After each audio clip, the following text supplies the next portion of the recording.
Welcome to Don't Whistle at Night podcast, where Navajo legends echo in the shadows.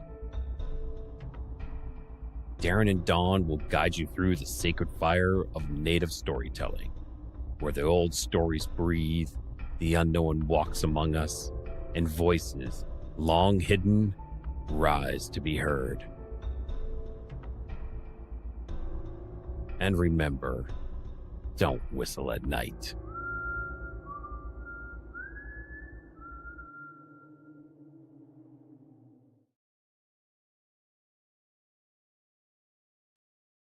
Hello, everybody. Hello. Welcome to Don't Whistle at Night.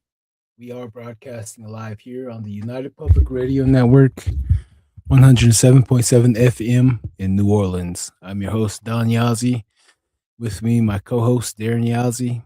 And tonight's special, we have our little team here with us as well. And here's Darren Yazzie. Looks like he's ready to come to the stage, you guys. Hey, what's up? There he is. Got even the little hat too. Probably see that on later. Oh, are you gonna switch it to 2026 in a little bit or what? Yeah, dude. I made something for that too. So here in a bit at the end, I'll switch it over.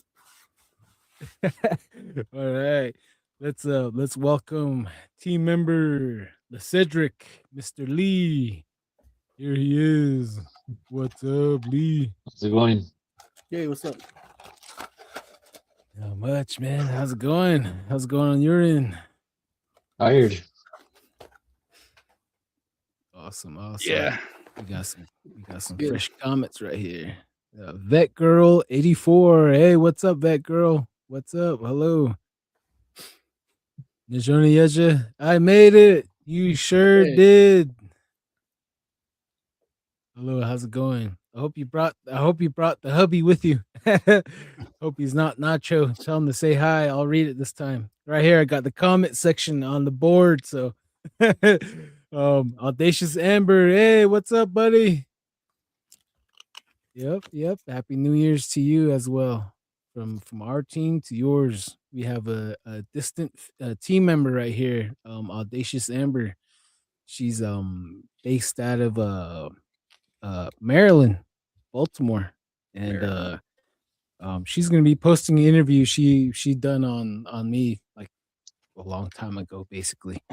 And yeah, so she's into the same thing, cryptid, and interested in the truth, like everybody else out there. You know, everyone's in for the truth, and everyone wants to lie and whatnot. You know what I mean? But so how's it going over there? And you're in Darren? It's pretty good. It's starting to rain out here in Flagstaff.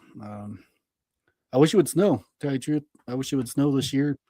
I was all ready to go on top of the mountain right here and look down at the people like the Grinch, freaking sitting there, belly out and everything. Put out my end of the year rage out there. So it's pretty good. It's pretty good. I'm ready to get rolling for whatever reason. This podcast got me sweating for whatever reason. So it's a bit different this time. So oh man.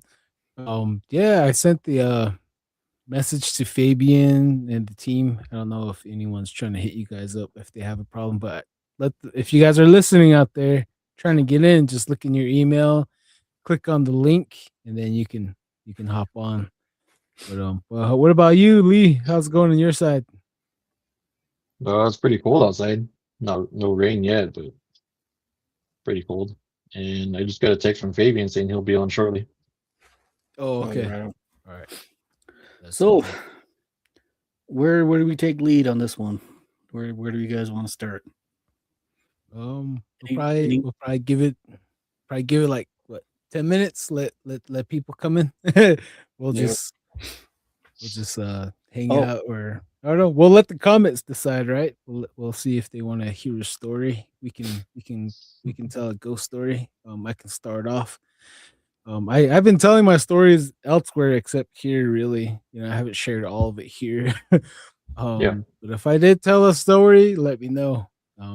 Okay. Let's see here. We got Vet Girl 84. Happy New Year. Hey, Happy New Year. Back to you, Vet Girl. Truth for sure. Thank you for your kind words. Oh yeah, likewise. Yep. Your team member. BCast 33. Hey BCast, what's up? Present. You sure are, buddy. Let's see. Arcan Grim 90. Video call my cousin so I can watch you guys.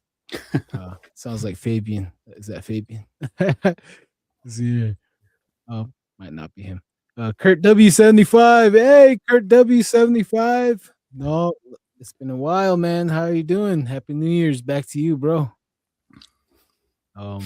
Cast 33. Didn't realize you guys were going live tonight. Got something to watch tonight. Yeah. Something popped up last night and had me calling around and everything. Surprisingly, everybody's going. No, not surprisingly. Most of the people are going to church back home, spend the New Year's, and amongst the people. So, hey, it is what it is. Wish I was there.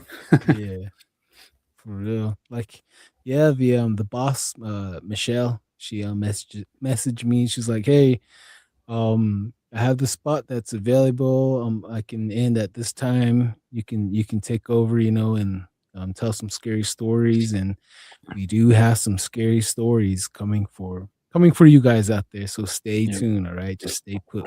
Some time for everyone to come in, and we got one of our good team members here, right here, Mr. Lee, and he'll be in the upcoming series on our next documentary that we're gonna make, and he's probably one of our valuable pieces coming to the team because he's a remote viewer. He's a modern day Dene medicine man. Oh man, look at this. Look who decided to join us right now. I was gonna say my producer's coming out here. Oh hey. Gentlemen. What's up, Adam? Hey, what's up? How are you? How's it going? It's great.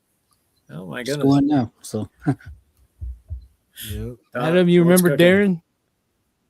I do. Yeah. Darren, how are you? Yeah. Darren, I have a sad story to relate. I took your tale of the night that your mom woke you up and there was a creature screaming outside. You went outside and there's the whole epic tale of go get the flashlight. Where are the batteries?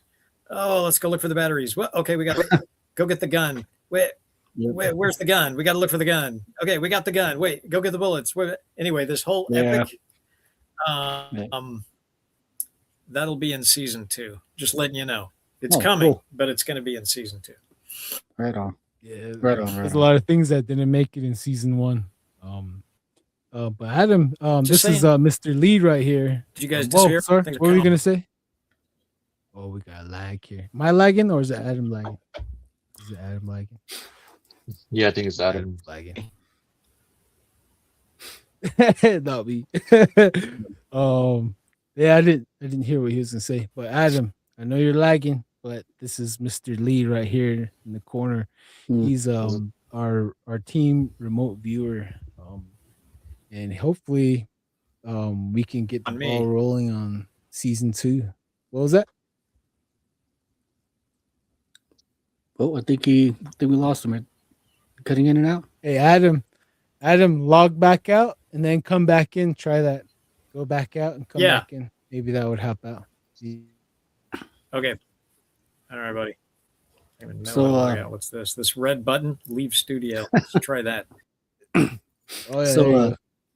Adam was the one with the UFOs, right? The one that was like the UFOs more.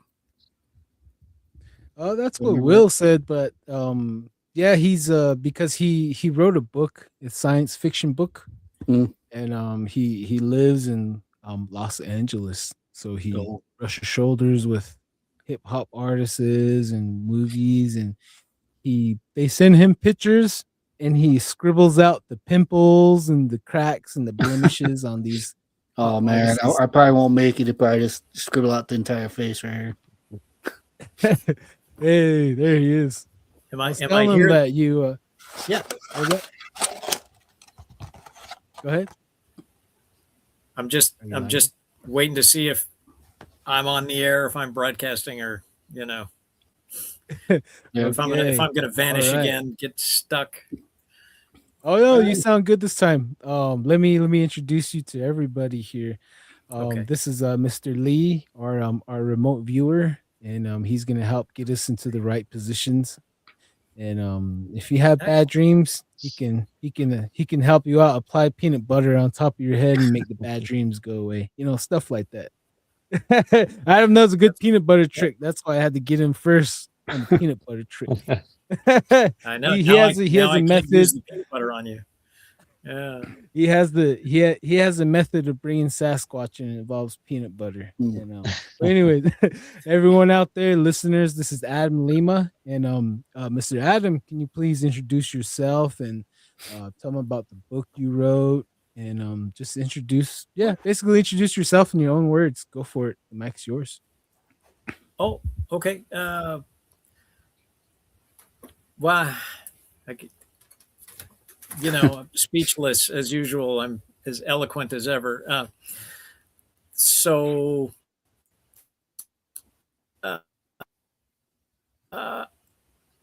I was always interested in the Bigfoot subject, and I just wanted to be to work in Hollywood.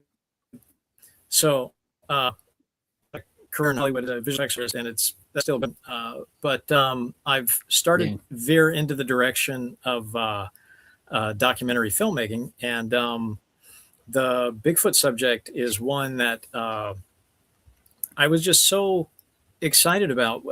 Back in 2017, I was all of a sudden lost without an independent project to do. The timer's gone off, guys. Sorry, wife's gonna have to get something out of the oven now. But in 2017, it really hit me that the Bigfoot topic hadn't really moved much, and there would have to be pictures on the internet by now. There should be tons of material out there because everybody's got a cell phone, so there should be a lot of material. And when I went looking, there was a lot of material, but it's like the subject had been frozen in place.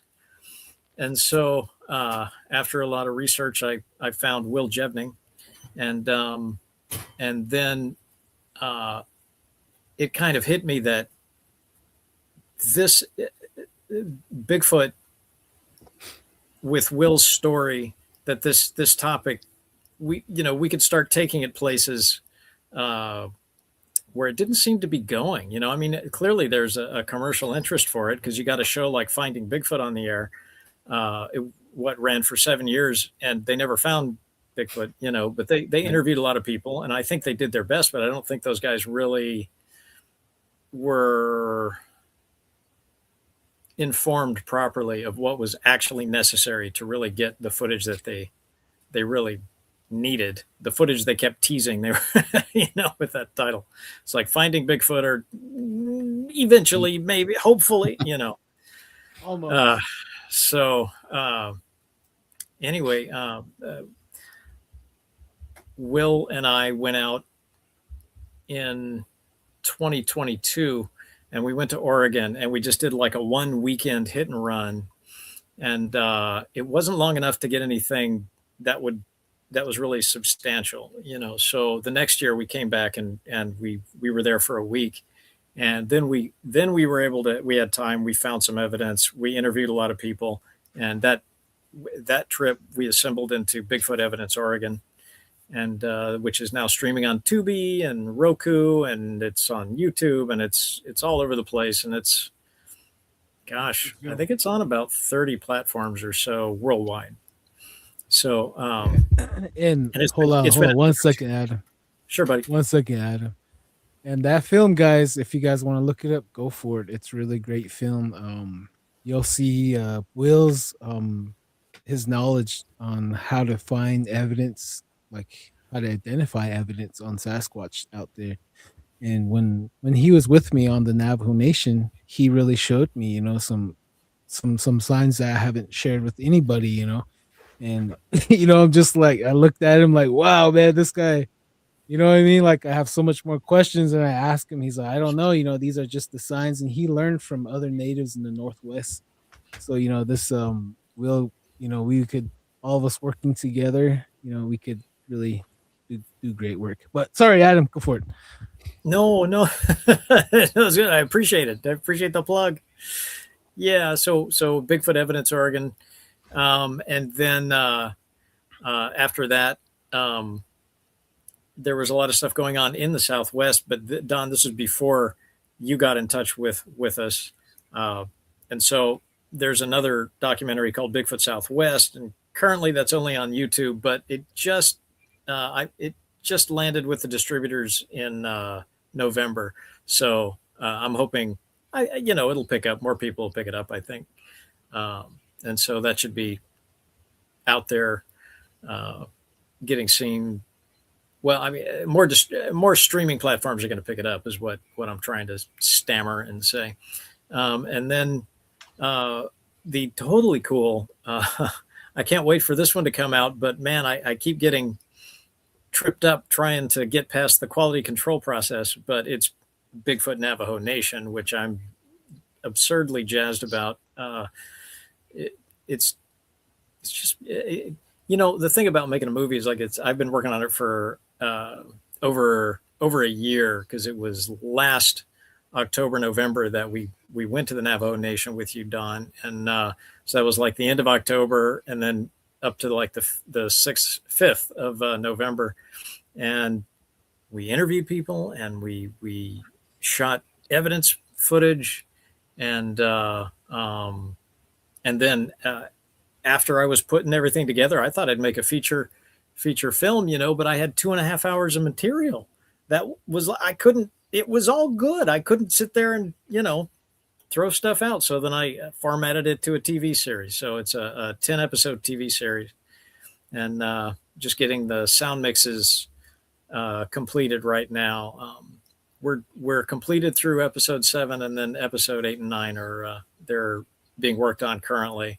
And then we'll cherry on top with episode 10 back through QC, and it should be coming out this in 2026. So of course that's tomorrow. So, but later in 2026, and but it's really good. It's terrific. What, Don? What is so cool is when you're doing, when I did Bigfoot Evidence Oregon, you knew that you were going to be surrounded with skeptics, and your witness would come forward and he'd sit and have the interview with you, and everything was great because, you're among friends, but when you step out the door, you're back in mainstream America, where people are very skeptical at best of Bigfoot.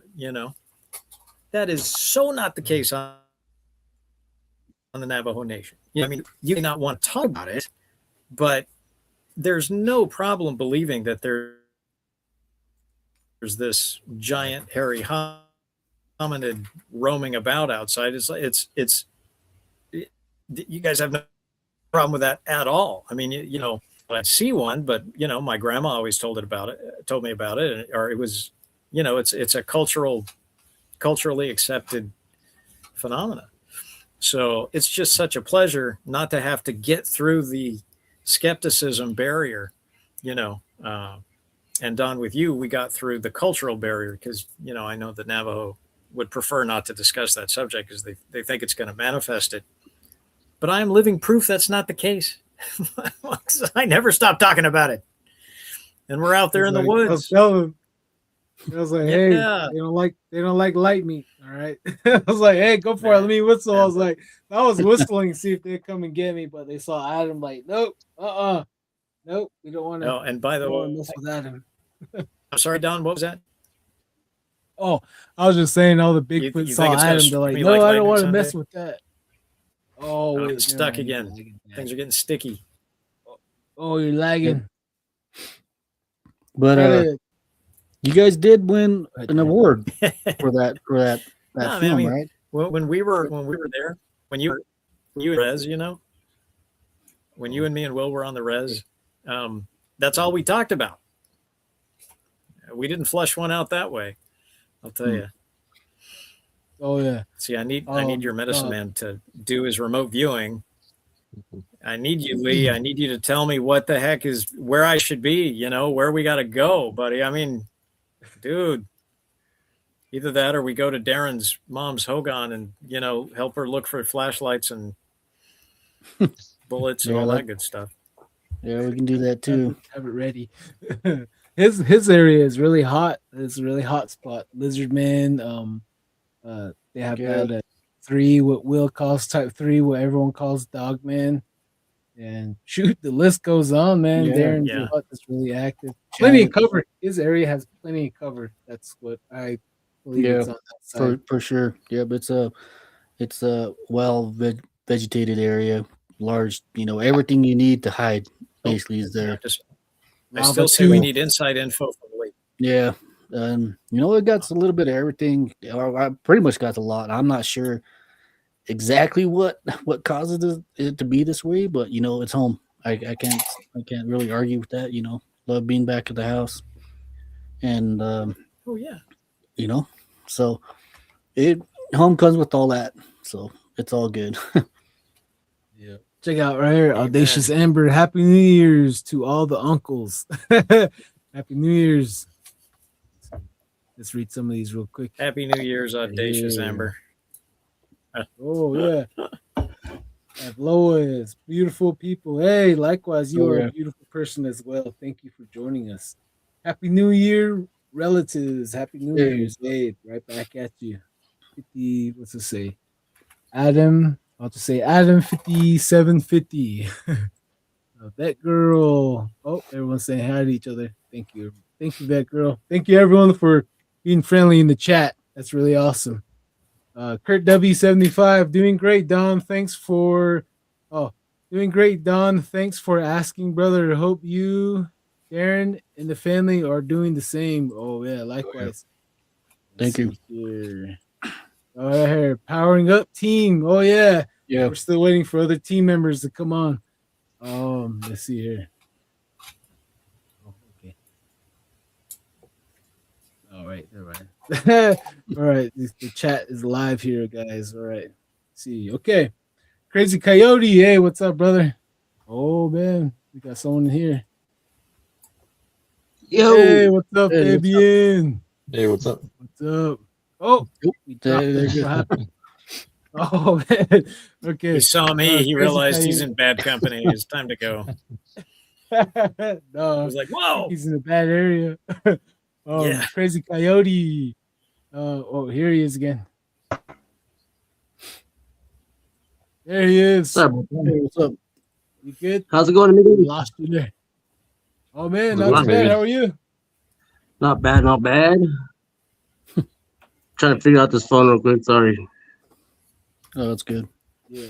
Fabian's coming to us live out of Ignacio, Colorado.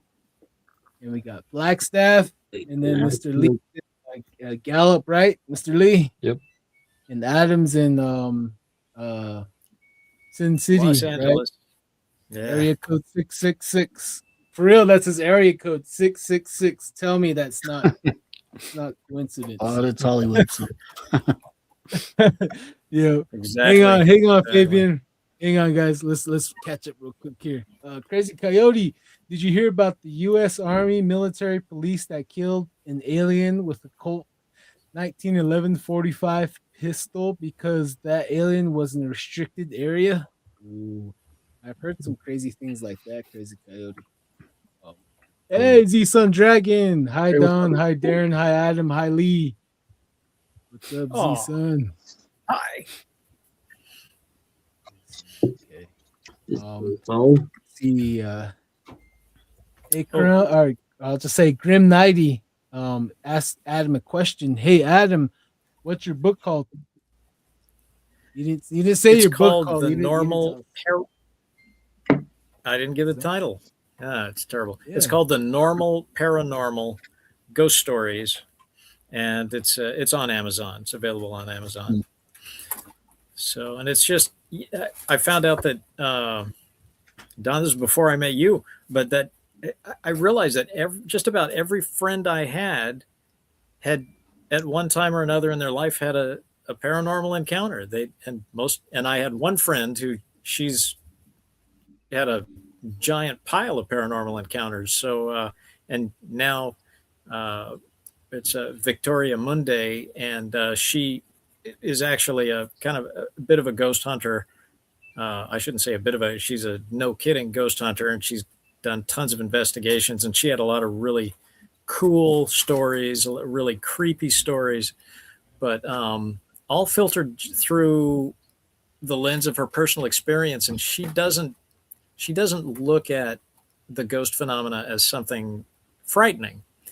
So it's interesting to read her accounts, because you're reading this stuff and you think, God, that's kind of freaky. And then you kind of hear her take on it, and she's like, oh yeah, well then I felt this big sweaty guy hanging on my back, you know, and I asked my friend who was with me, is there someone hanging on my back? And my friend's like, no, I don't see anything. And you know, so it's this kind of, if some big sweaty guy was hanging on my back who was invisible when I was in the haunted house, I'd leave. You know, I wouldn't stay there and work on the next chapter of, you know, freaky things that happened in my life. But anyway, so, you know, there's all kinds of crazy stuff in that book. And it's just people that I know that have had these weird paranormal, and I didn't include everything. Actually, after that book came out, I found out that my uncle Danny had an abduction. He had a UFO abduction experience that he never told anybody in the family about. This was it's volume 2 is coming, obviously. Yeah, it's the idea of talking about the paranormal that makes it so out of place, you know. I think it has something to, I believe it has more to do with them not being believed, you know. And right now we have the use of the internet, you know, and people tell stories, and when they tell stories, you know, that other people catch on, and then they feel a bit more comfortable talking about it, you know. Same with Fabian here, you know. And it you know, we talked for quite a bit of time when we met, and you know, it's like, dang, everything that we're talking about is real, you know. Everything, not the only one, you know. So I would like to get more people out here to talk more freely about it, you know, free to speak about the paranormal, you know, these Bigfoot, lizard men, you know, goat men, you know, even demonic encounters, and you know, give their take on it. So cookies are done. I think. That's my second timer. I'm gonna have to bail out. But thank you so much for having me. Thank you, Don. Oh yeah, appreciate it. But what are you guys gonna go on for hours and hours now? You gonna ring in the new year? We'll see. We're just gonna hang out. You can keep listening to us if you want. We're gonna bring on some more guests. We're waiting for more people to come on. They're gonna talk about Gargoyle, Children of the Corn. These kids abducted a family member of this person.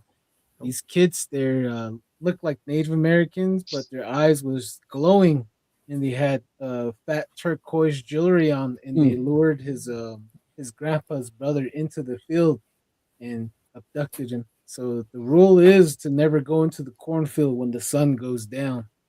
And he's gonna come on, and then his life is just full of scary stories. So if you want to, you can listen to us on the TV or laptop or your phone. It's up to you.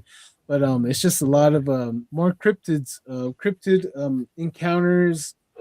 All these witnesses, they're all coming together, and it's just one of these things that I have planned to work on, you know, to try to document all these and all of our team together. And you know, talking about the paranormal, what Darren was saying, you know, like, because you know, I can, like, when I go to sleep, you know, I'll be at places, I'll be flying around, I just thought, oh, it's just a dream, you know.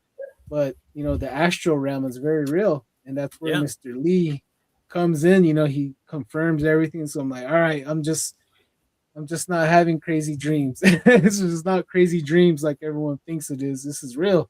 You know, when we sleep, that's the real reality in the unseen realm, you know. And but other than that, though, thank you for coming on, Adam. And everyone got to meet you. You're welcome. Thank you, Adam. All right, you guys. Well, thank have you, a Adam. great show, and I will catch up with you later. Sure. Have a good one. Happy New Year's. You guys That won a was- reward, huh? They won a reward for the Bigfoot Navajo Nation, right? Yeah, Clover Film Festival. Yeah, There number was- number one, huh? Yeah, Yeah. that's north of LA. I guess Mm. they had it was season 1 was showing there for a whole week, and it was next to the last one being played. So we won an award.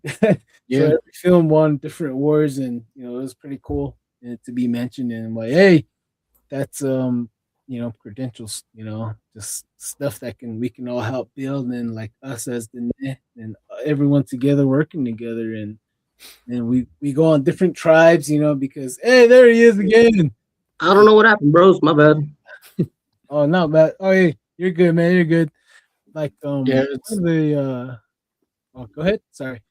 Yeah, I'm pretty sure everybody's on the internet tonight, so I'm pretty sure everything will be a bit lagging, So Real. it's For all real. good. Especially in LA, huh? That's why Adam's all lagging. All right. Yep. Yep. Let's catch up with the comments real quick. Let's see here. It says when they change TikTok, certain searches are far more scarce across any platform.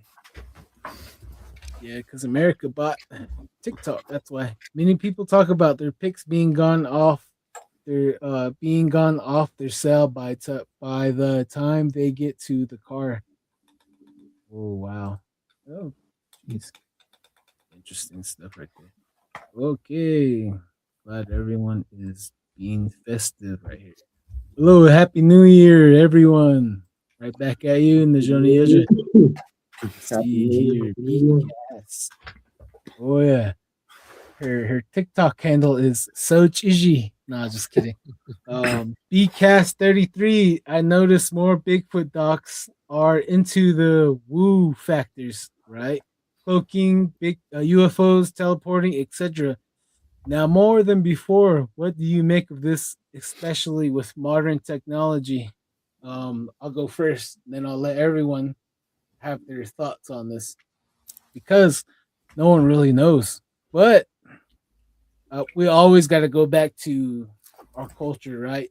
To our knowledge before we started speaking English. So our people say that across Native America, Southern America, Central, they say that Bigfoot, he has medicine, and some Bigfoots they have shamans, and they have powers. They can make you illusion, stuff like that. The paranormal side, they say that because that Bigfoot is a medicine man, and some Bigfoots do not have that power. They're like you and I. They have to run, they have to hide, they have to put distance between you and I, and that's what we say, certain tribes as well. And for us Navajo, he has 3 names. One's Yeito, the big man, then the other one is the hairy man, then the other one is the hairy holy man. And like if you look up the Yebiche dancers, there's 13, right? 13 dancers. Yeah. The 13th one was the clown, the human clown, the water sprinkler. Then there was the last dancer that everyone forgets to add. That's Sasquatch. So everyone forgets to add Sasquatch on that because he's the hairy holy man, and he has the medicine. He knows where the herbs grow, where to help certain people recover from certain things. But Darren, go ahead. It's your turn. Oh yeah, with the whole Bigfoot phenomenon, I guess you would call it. The mainstream media always takes it like, oh, it's something new, It just rarely popped up with that Gimlin film, And after that, but for the Native Americans all over, Turtle Island, they talk about it. They all have names for it, So, and people see them. Every culture has their own take on it, and it's a very unique situation to be on talking about it right now. I couldn't say that about last year.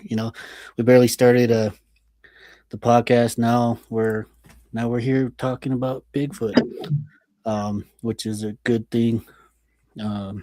But it's every culture has their own, every tribe has their own take on them, which is very unique. And I would like to talk more about it with other cultures.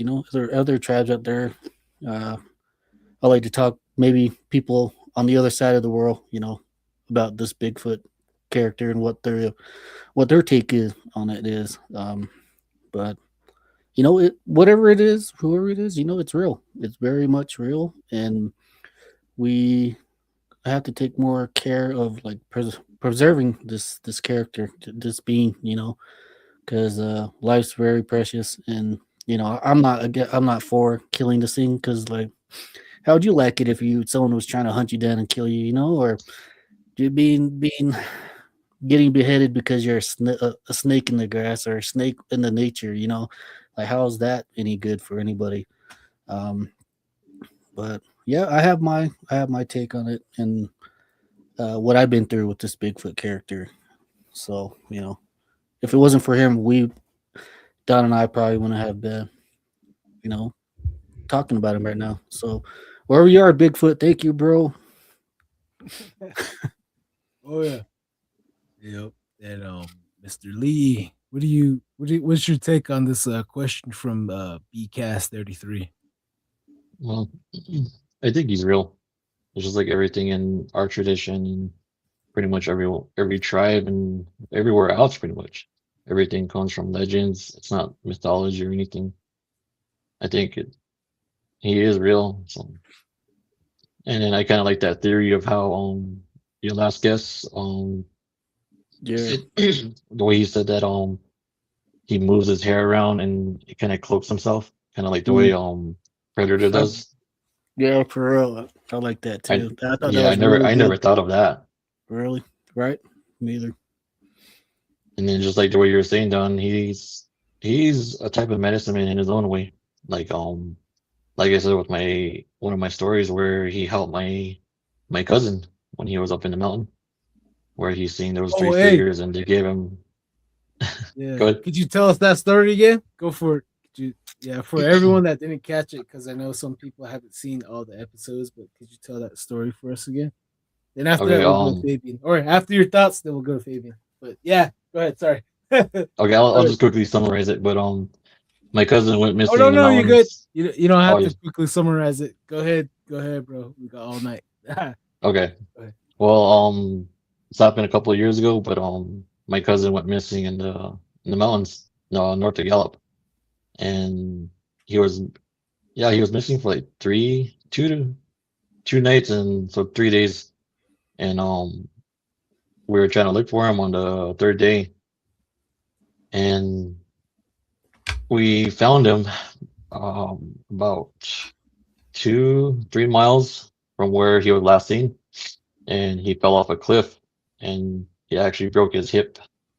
So he managed to drag himself along the way, but throughout the nights when he would find a place to sleep at, what he said was there was 3 figures that would come at night, and they would just be sitting there watching him. But then after the second night, he was so hungry that he couldn't find anything to eat or anything. But those 3 figures actually came and brought him food, which was berries and what he said was like some herbs, like grass. And they actually left it there for him, and then they sat back and watched him, and they kind of just protected him throughout the night.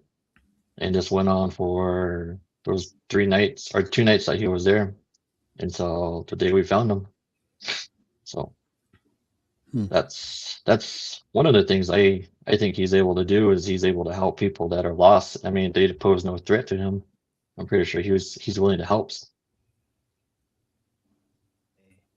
Wow, pretty awesome right there. Yeah, doing the podcast, you get more stories like these. You don't really hear too much about them in the podcast world. Helping Bigfoot. Or one that really surprised me this year was a pregnant Bigfoot that one of our guests talked about. And for whatever reason, man, I never thought about a pregnant Bigfoot. So when he told a story about it, my eyes lit up like, dang, I totally forgot. Like they're human too, they're they're here and they give birth, which is a good thing. And I guess Bigfoots do shag down in the trees, which is you know it's good for everybody. It's good for their population. So uh, yeah, in also they talk you know they're able to speak, Language. Yep. yeah, Yeah. which is really unique. Yeah. And they're definitely Samurai on it. chatter. Yeah. Mhm. And Fabian, let's take it over to you. What do you think about BCAS's question there? They're definitely real, and there are definitely some honored ones out there. My encounter with I was ignorant. I made fun of it. I didn't think I'd ever see one, but I ate my words. They Fabian, they're unique. take us 1 second, Fabian. Take us back to where you're from, your area, Colorado, and your encounter for the people that didn't catch your episode. Alrighty, so my name is Fabian Perez. I'm half Navajo, half Mexican. I was fortunate enough to be raised with both my grandparents and speak English, Navajo, and Mexican. So pretty lucky there. But I'm from Ignacio. I live here, reside here. Lived in Pine Hill, New Mexico. My mom lived in Red Valley, out by Red Valley, Arizona. So I know that life. And my encounter happened last year in Chama, New Mexico. I was with two of my Navajo uncles out there working on a big 5 mile project of fence, and I didn't want to believe that's what was messing with me. And the whole time I didn't talk about it because I didn't think nobody would believe me. But push come to shove, it was out there, and it definitely put fear in me. Right. I was ashamed to say it, but now I seen on another podcast a big macho man who was a really big looking tough guy, but he cried like a baby when he seen when he had his encounter, and he couldn't explain it. And that was the same thing with me. I could not explain why I was crying like a baby. It was weird. It was weird. I was sobbing. I didn't feel scared, but I was crying for at least 2 days. It Well, was weird. Yeah. But Yeah, a lot of people, different people, it affects them differently. Like from my first encounter, I walked up to it. The whole time I was walking up to it, it was screaming and yelling, doing the samurai chatter on Ron Moorheads, where he captured. Same thing. This is before I discovered Bigfoot. I didn't even think it was Bigfoot. 2008, 2007, around there. so in So the whole 2019, time, huh? oh, Go ahead. in 2019, me being ignorant to this animal, I didn't realize I was so close to it before. And Yeah. I goes back to UFOs. My buddy that night, we were packing out of elk, and I kept getting mad at him, like, dude, leave that fucking light alone in the sky. It's nothing. He thought it was a drone. I'm like, it's not a drone. Well, about an hour later, we could hear that Bigfoot walking next to us, and I didn't realize it then until now. I'm like, holy smokes, that was a freaking Bigfoot. And I Hmm. made fun of the guy who said it was down there. And I'm like, man, that old man was not crazy. He was telling the truth. Yeah. But Well, Mhm. that's what they say too. Is with UFOs, if UFOs land or get close to the ground, there's usually a Bigfoot that some occasionally pops up, or Yeah. yeah, I it's mean, it's really I'm being ignorant. I thought I was Macho Man walking around out there laughing about the situation. I wasn't scared then, but I didn't know it was there. But when I knew it was Mhm. there, and I seen it disappear in front of my eyes, that's when it scared me. Because my uncle was Navajo. Once he got scared, I'm like, oh shit, you're not supposed to get scared. yeah. Yeah, Yeah. when I first I was walking up to mine, it was screaming and screaming. I felt it in my chest, like my heart, like when you're leaning against a huge stereo bass and it's going, and you're trying to swallow your saliva and it's vibrating. I felt that. I never felt that before until I sat against one, and I got up to it 15 yards, and it stopped pasting and looked at me, and its eyes was huge, lift its arm up, and it started going really fast, and it started going like this. And when it was waving, I saw his hair. It was red hair. It matched the red dirt in El Cheetah, and it backed off. And I walked to my family. There were 6 of them. They're standing like 50 yards away.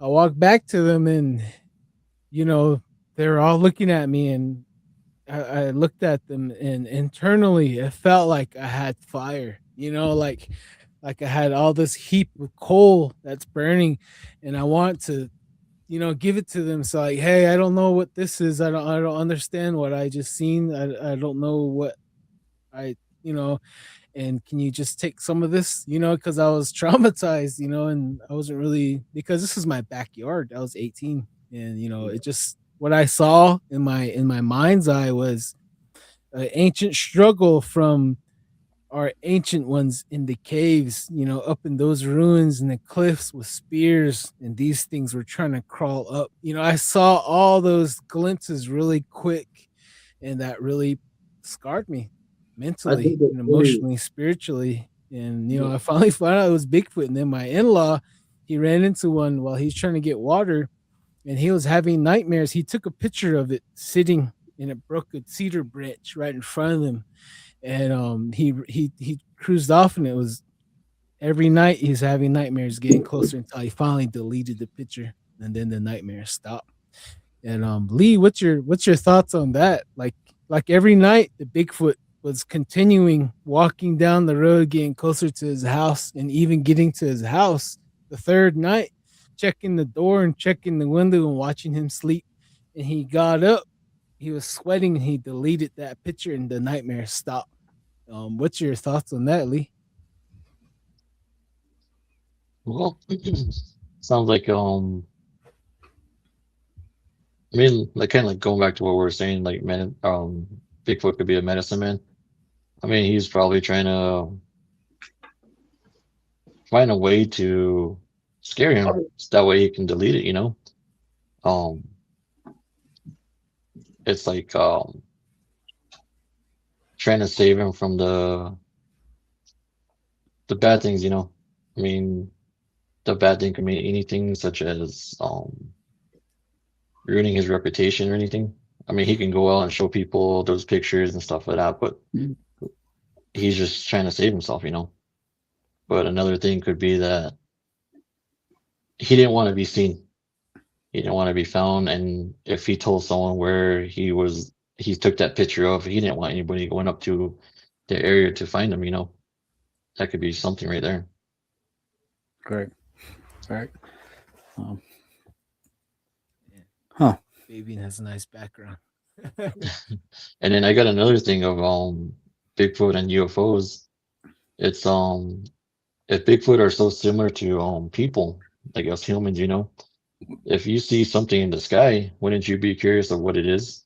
I mean, every day there's helicopters flying over us, and we always have that tendency to look up, see where it lands or what's going on. So what if Bigfoot actually goes over to investigate, like what it is or what it's doing there? It could be hiding in the bushes, watching them as well. It's like how they watch us. right. Oh yeah. I tell everyone, I'm like, hey, we are their TV. Like they notice that we have a pattern, and they're just watching us. They're like, hey, let's just see what this guy's doing at 7 o'clock. He's gonna get home and take off his shoes. Let's just watch him. So they'll make themselves comfortable, and it's strange as it is. I keep coming across the stories. It sounds like they're studying us and watching us just for kicks, and they like to scare us, just for fun. I think they get a kick out of it, because I like to scare my kids. I like to scare my cousins, my little cousin brothers. I'll be laying in the dark and running after them on all fours. I was that brother, scaring everyone. It kind of goes back to He's like that. Go ahead. Oh, I seen a No, no, sticker. go ahead. Oh, Go ahead. I seen a sticker that said, "It's okay if you don't believe in Bigfoot. He don't believe in you either." Exactly. Until you see it, you'll believe it. Yeah. All right. It's, What were we gonna say, Lee? It kind of goes back to one of JC Johnson's videos. It's kind of one of his last videos he posted up. It was where he was investigating in I think it was Upper Fruitland, and there was a Bigfoot sitting on top of the hill watching kids play in the field. near their cornfield. They were playing basketball and playing football. So he would sit down and kind of watch them, and then towards the evening time, he will take off back into the mountain. Like, I think it's something like that. Like he's curious of what we're doing, kind of watching and learning, and you never know. He probably interprets that when he manages to find his way home. He probably tries to replicate what we do as well. All right. It's such a small world. I remember seeing Jesus's video when he posted that one in Upper Fruitland with his encounter when they see it walking down by the trees. And 2 weeks prior to that, my dad and his friend took a video, and they're from Ignacio too. They went down there to see a friend, but they took a video in the same area, and that Bigfoot's in the same sand throwing dirt up on himself. And I never would have thought that it would have came back to Jesus or would have ever seen the guy who posted that video. But I didn't want to believe my dad, and then I see that video. I'm like, man, this guy was not lying. It's crazy, you know what I mean? Even as a little kid staying in water flow at my aunt's house, she has a creek right behind her house, and I would always freak out in the living room thinking something was looking in. And I tell myself I was not tripping. Something had to be looking in for me to feel that. A person knows when eyes are on a person. You know what I mean? I always look up in the living room to the top of the wall, like at the top of by the roof there was windows. I always feel something looking in. I tell myself, man, that's crazy. Now knowing that it's real, there's a possibility, especially how much it runs around on the San Juan River, Hogback area, Fruitland. You know what I mean? Yeah, that whole area is just bizarre, man. Just full of. Yeah, when you're down there, it's a whole different jungle. I rounded up cows for our grandma right there on M36 by Chocolate Wash. And, man, it's a whole different world down there. You get down there, the silence is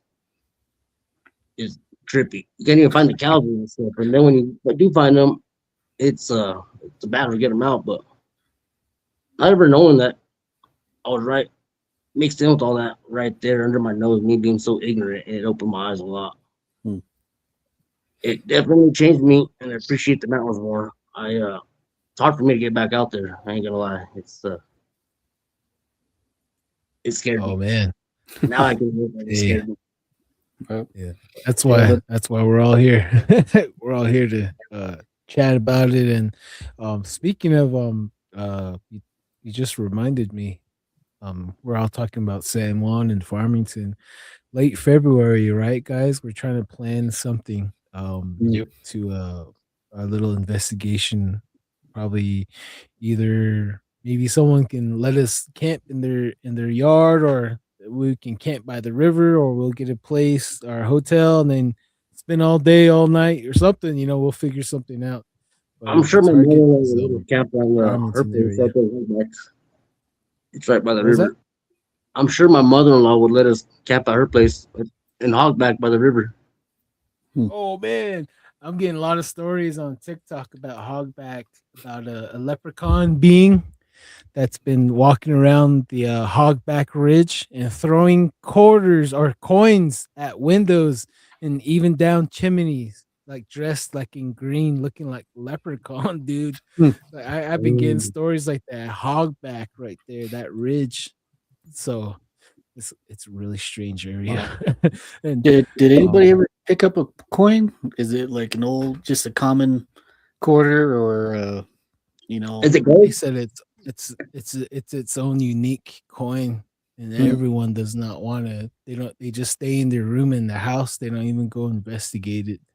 They hear it laughing as well, and it's even one story said that it was sitting on a trailer and throwing its coins at this one girl's auntie, and they're in a vehicle. They turned the vehicle, the high beams on it, and they saw it sitting up on the roof of the trailer, and they just took off. So, and even T, I can't remember what episode she was on. She said she's seen that leprechaun by its East Nuzbus. There's this bridge, and it's sitting on the pillar, and it's just watching people drive by. So it's just like a leprechaun looking thing. Real quick, let's read some of these comments we're falling behind. Audacious Amber doesn't most spiritual warfare take place in the astro? Yeah, yeah, and physically and spiritually for sure. Always wondered why, like, seeing all these UFOs just disappear into thin air. You know, they just light up and then they're just gone. You know, like thinking like, did they go into another dimension because it didn't shoot up? And then seeing a portal open in the sky, like a giant window opened up and then close shut. You know, and I didn't see anything enter or close. So, you know, I have my own questions, and but all I want to do is just capture it on film. You know, Right. I think that's the only thing we can do. Say, hey, this is what I saw. You tell me what this is. You know, that's one of the things. Okay. Hey, little wolf, see, hey, LOL, there you are. And you're late. No, just kidding. Hey, what's up? And let's see here. Okay. Cool. Yeah, it's There it is. yeah, the UFOs, man, they're out there. You know, I'll say it again. I'll say it twice. You know, I'll say it 100 times. These UFOs are out there in Pine Hill also. For whatever reason, man, this whole area is just really bizarre. It seems like everybody has a story. You know, everybody has a story to tell. And for the whole week of us seeing these UFOs, one thing that I didn't mention because I didn't know what the deal was with it, but at the last day, the last night that these UFOs were flying around doing stuff, we posted up next to the a windmill because that was the best area. The area was just flat and it was out in the open. And I had my 9mm had a light on it. When we're all looking at the lights and, you know, just watching them, we started seeing a white mist, almost white mist. People, you know, running across the field, shooting on this side on the ground, and I thought I was, you know, I thought I was tripping. You know, I thought it was just like my mind playing tricks, and it wasn't until I drew my pistol out and turned the light on. Like, do you guys see that? And I turned right at the area. My younger brother, he's like, yeah, I saw it. Like, well, he's like, what is it? I seen a white mist floating, running around on the ground. He's like, oh, whoa. He's like, I just seen it on this side next to the truck. And he's like, I've been seeing it out there in the field. And, you know, that's one thing I don't really understand too with these lights, that these little white mists were shooting all over the ground too. So, you know, it just adds more to the mystery and everything, dude. It was really bizarre event that happened. I haven't heard nobody talk anything about that on, you know, the whole paranormal world. I never heard anybody bring that up. You know, seeing UFOs and then seeing lights, mist floating around the ground. The moon was out too, so whatever it was, that was part of the UFO encounter. Take it as it is, you know. And There's definitely a different world out there. right. Especially how quiet it gets, the evening times, the nighttime. It's a little spooky out in the dark. Right.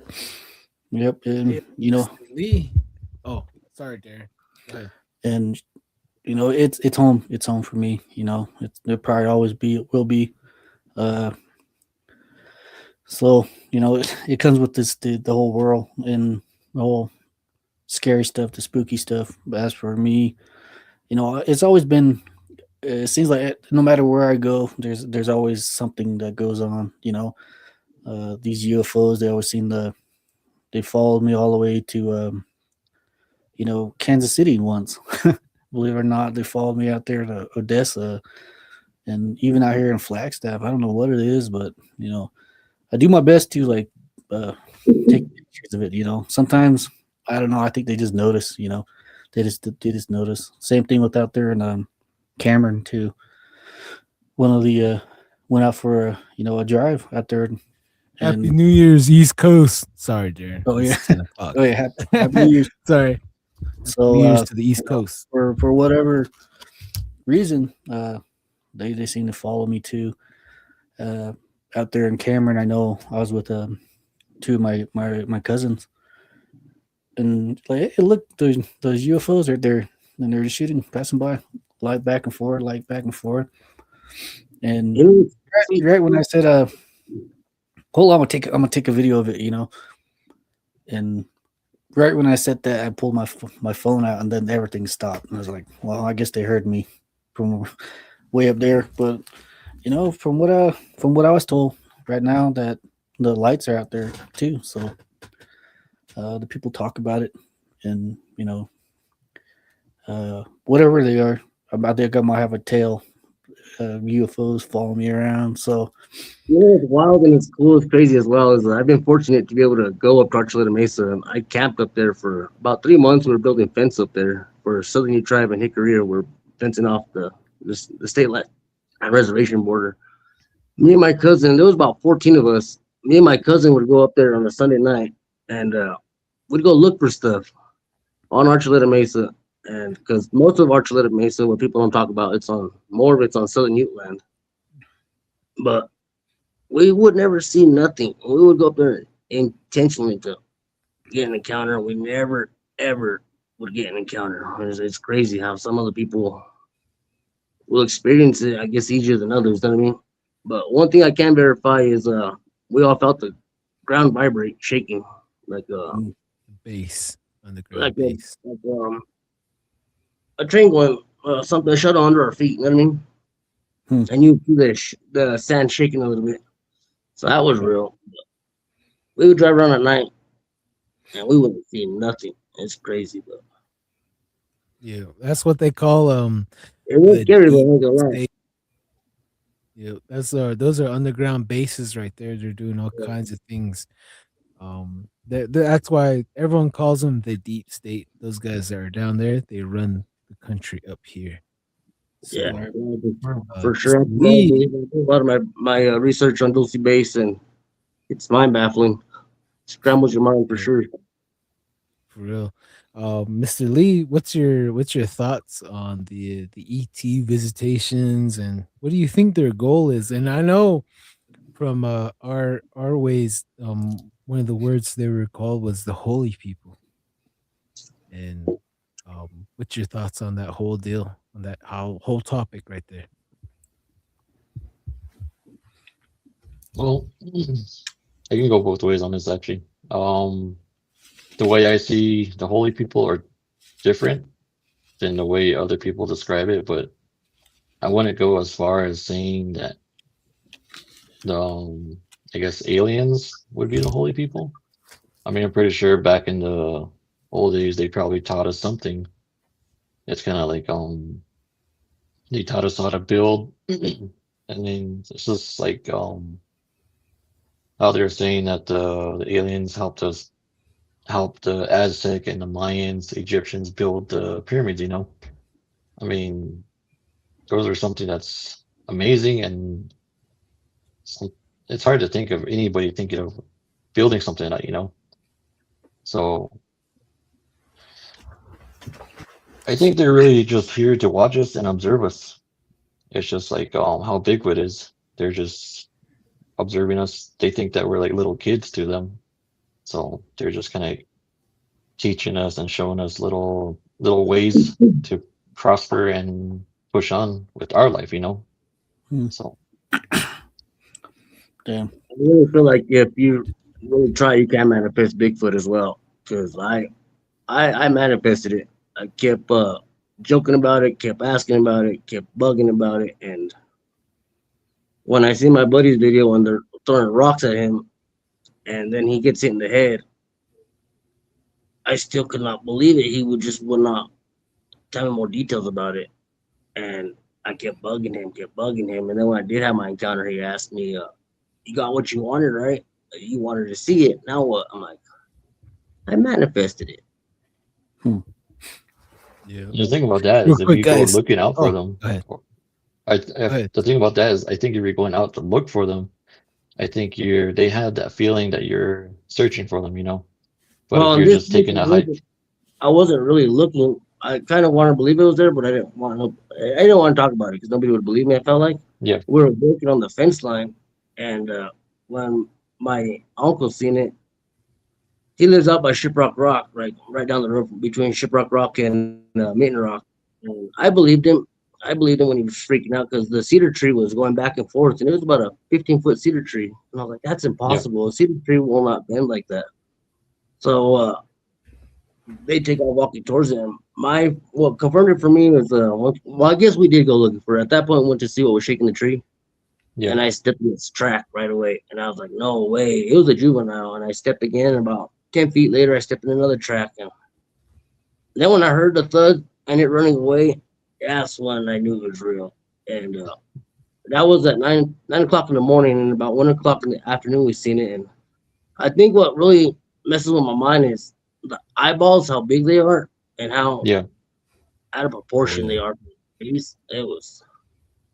It was creepy because he was looking at me like this behind a tree, behind a bush, and then just seeing him disappear simply and how fast he moved. It was crazy. But I guess we did go looking for it after seeing its presence. You know what I mean? I think if they wanted to be quiet, they could be quiet, you know. And it was there the whole time, and I was so Yeah. ignorant then, and like I didn't want to believe it. I didn't want to believe it, and it was watching us. It was watching us for sure. I regret it now. I should have grabbed the hair that we seen, but honestly, I was freaked out because the last day of work, I went back and my uncles came back up here to work in Chama for me from Red Valley, and it was yelling at them in the morning. And I seen the big bear there. It's a hunting ranch, so I know what a 600-pound bear looks like. That Yeah. Bigfoot made it look small. And then my uncle's being scared, and they're both Navajo and religious. I'm like, man, these guys ain't joking. I should have grabbed the hair. It was about at least 2 feet long. It's over the barbed wire. There was no more cows, so they couldn't be cows. The bear don't have hair that long, but yeah, man, it was definitely crazy to Yep. just see it present itself. Got you. Let's catch up with the comments. We're falling behind, guys. I don't want to interrupt you guys. So like, wait. All right. Okay. Najoni Yeja, she says cheesy lips with double D's. That's right.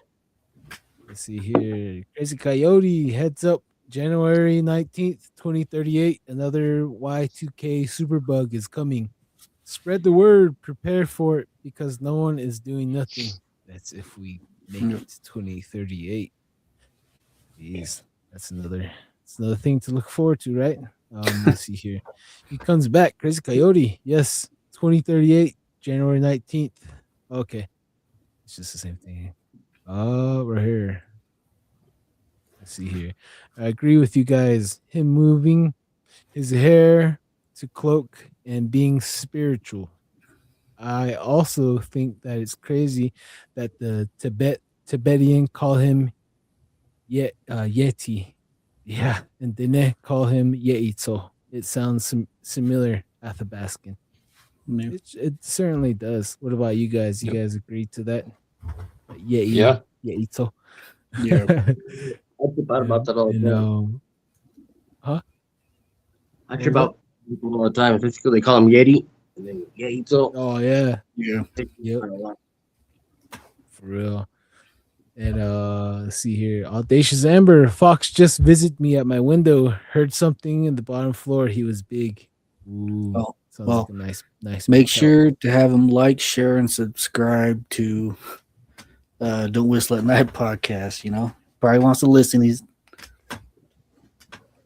Oh yeah, he hears everyone talking about some good stories. That's why. Right here, Najanyaja na kay dine pashashin aho. Awesome. Represent. Z-Sun Dragon 6461. Growing up in the country, we saw 3 translucent Bigfoot moving through the trees, then seemingly vanish. It initially felt it was father, mother, and child, and felt their energy leave when they vanished. Wow. Well, Heidi Gold. Hey, Heidi. Hello, Don, Heidi. Darren, Lee, Nakai. Much love from Boulder, Colorado. Steph, Hello. say hello. Show some love and say Happy New Year's. Oh, Yep. thank you, Heidi. Oh yeah, yeah. So, Happy New Year's, 2025. Happy New Year's. Oh yeah. Crazy Coyote comes back. He says, sounds like that old saying about pitchers taking a soul from someone in case a Bigfoot soul. Maybe huh? He's like, hey, you took my soul. Yeah, right. Oh man. Give it back. Yep. And right here he says he comes back. Crazy Coyote. They are watching us because there's videos footage of one downtown Long Island. Oh, wait, I don't know what he's talking about. And Sam's pretty paranormal. Hey Sam. Hey, Happy New Year's. New Year's. Likewise, if you're on the East Coast, Happy New Year's, East Coast. Okay. Everyone's saying hello to each other. Awesome. Yep. Right here, little Wolf C13. LOL called out again. I just remembered you were posting something about going live on YouTube tonight. Oh, yep. And here we are. BCast 33. This is a question for you, Lee. It says, hey, Lee, if I'm not mistaken, did they say you were a hand trembler? If so, can you trigger it willingly or when there's a reason to? I use it every day. It's like I said in my last episode, it's like breathing. I can just do it without really an intention to do it, you know. It's whenever I go into a store, whenever I walk outside. There's even I can even stop the wind if I needed to. Like even if there's like a dust devil coming towards me, I just tell it to go away, or I tell it to slow down, calm down, and it'll calm down. And it won't like be like for a long time. It'll just calm down for like a good 5-10 minutes. So I can pretty much just do it. I don't know if that answers your question, but it's the best way I can describe it. That answered more than he asked, I'm sure. And let's add to that. I'll add to that. There's this video. There's this guy that I follow on here. His name's Wally Brown. He's like a medicine man too, and he had a video on hand tremblers. So if you guys want to check that out, go for it. It's good information, free for all. So he said that all the leaders, Manuelito, every one of those war chiefs and peace chiefs, they all had that hand trembling gifts, and it was a requirement for a leader of the Navajo leaders of the Navajo nations to have that gift, to be able to foresee and to have that discernment on individuals, you know, from this tribe, that tribe. So they had protection supernaturally, physically, emotionally, and mentally, and with love and sacrifice all together. So to be a leader for the Dene, that was the requirement, is to be a hand trembler, and you had to ask for it too. Remember him covering that, and you would ask for it and it would be given, because like we said on the past episodes that, you know, the gods, they know DNA. They just have to look at us and they know that we belong to them. That's what one of the past guests shared with us. But what do you think about that, Lee? What's your thoughts on that? Yeah, that pretty much hits it spot on. I mean, like I said, you can either ask for it during the ceremony, if there's someone that's listening, if one of the DND is listening, and then I'm pretty sure they're gonna watch you, see how you are, and you'll probably be given the gift. And it's also passed down through family as well. But even through that, it's watching you, seeing what type of person, your character, your personality. It's just something that watches over you. You know, they don't sleep. They don't sleep Yeah. like we do. We need sleep and we need something to eat. And it's kind of funny, okay. actually. I'm sorry, Darren. Ardon. Oh no, you good. It's kind of funny because when little kids see me, they get scared of me. They're so scared of me. And then at one time I asked my niece, because she was so scared of me when she was younger, and I asked her when she grew up, I asked her, why were you so scared of me? She always told me, I can see two black figures standing behind you, and they never showed their face to me. And I always thought like it was like a demonic presence behind me or something always following me around. But now I think about it, she was actually my teammate. So that's why my cousins actually tell their kids that, oh, I'm gonna go get Lee. He's gonna scare you guys. So I guess that's the whole reason why they do that now.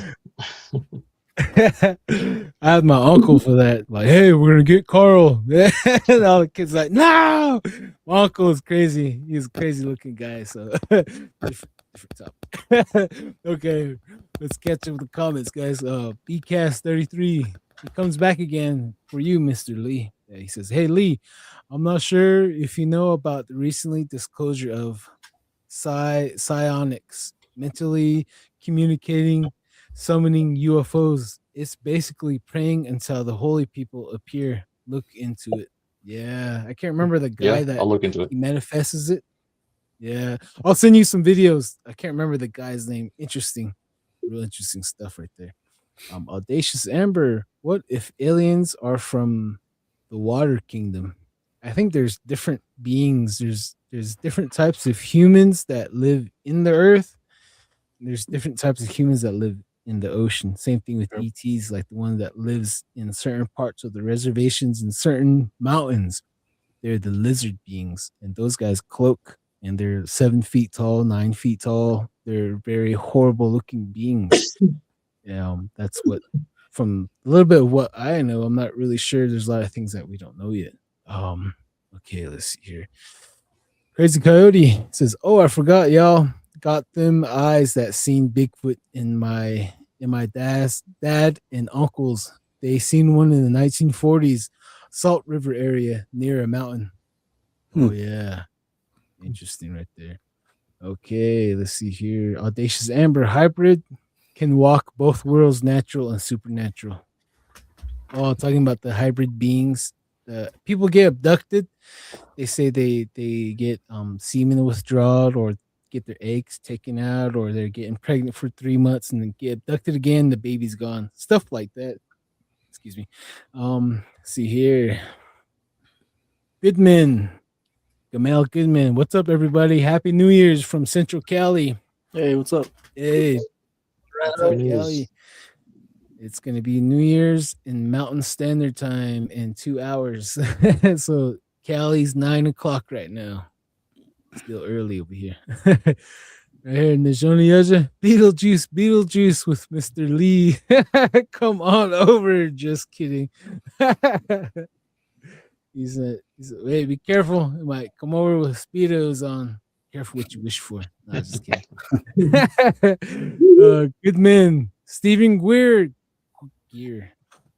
Stephen Gear is the guy. So on YouTube, Stephen Gear, he's what do you call oh man, it kind of escaped me. Oh, psionics. There you go.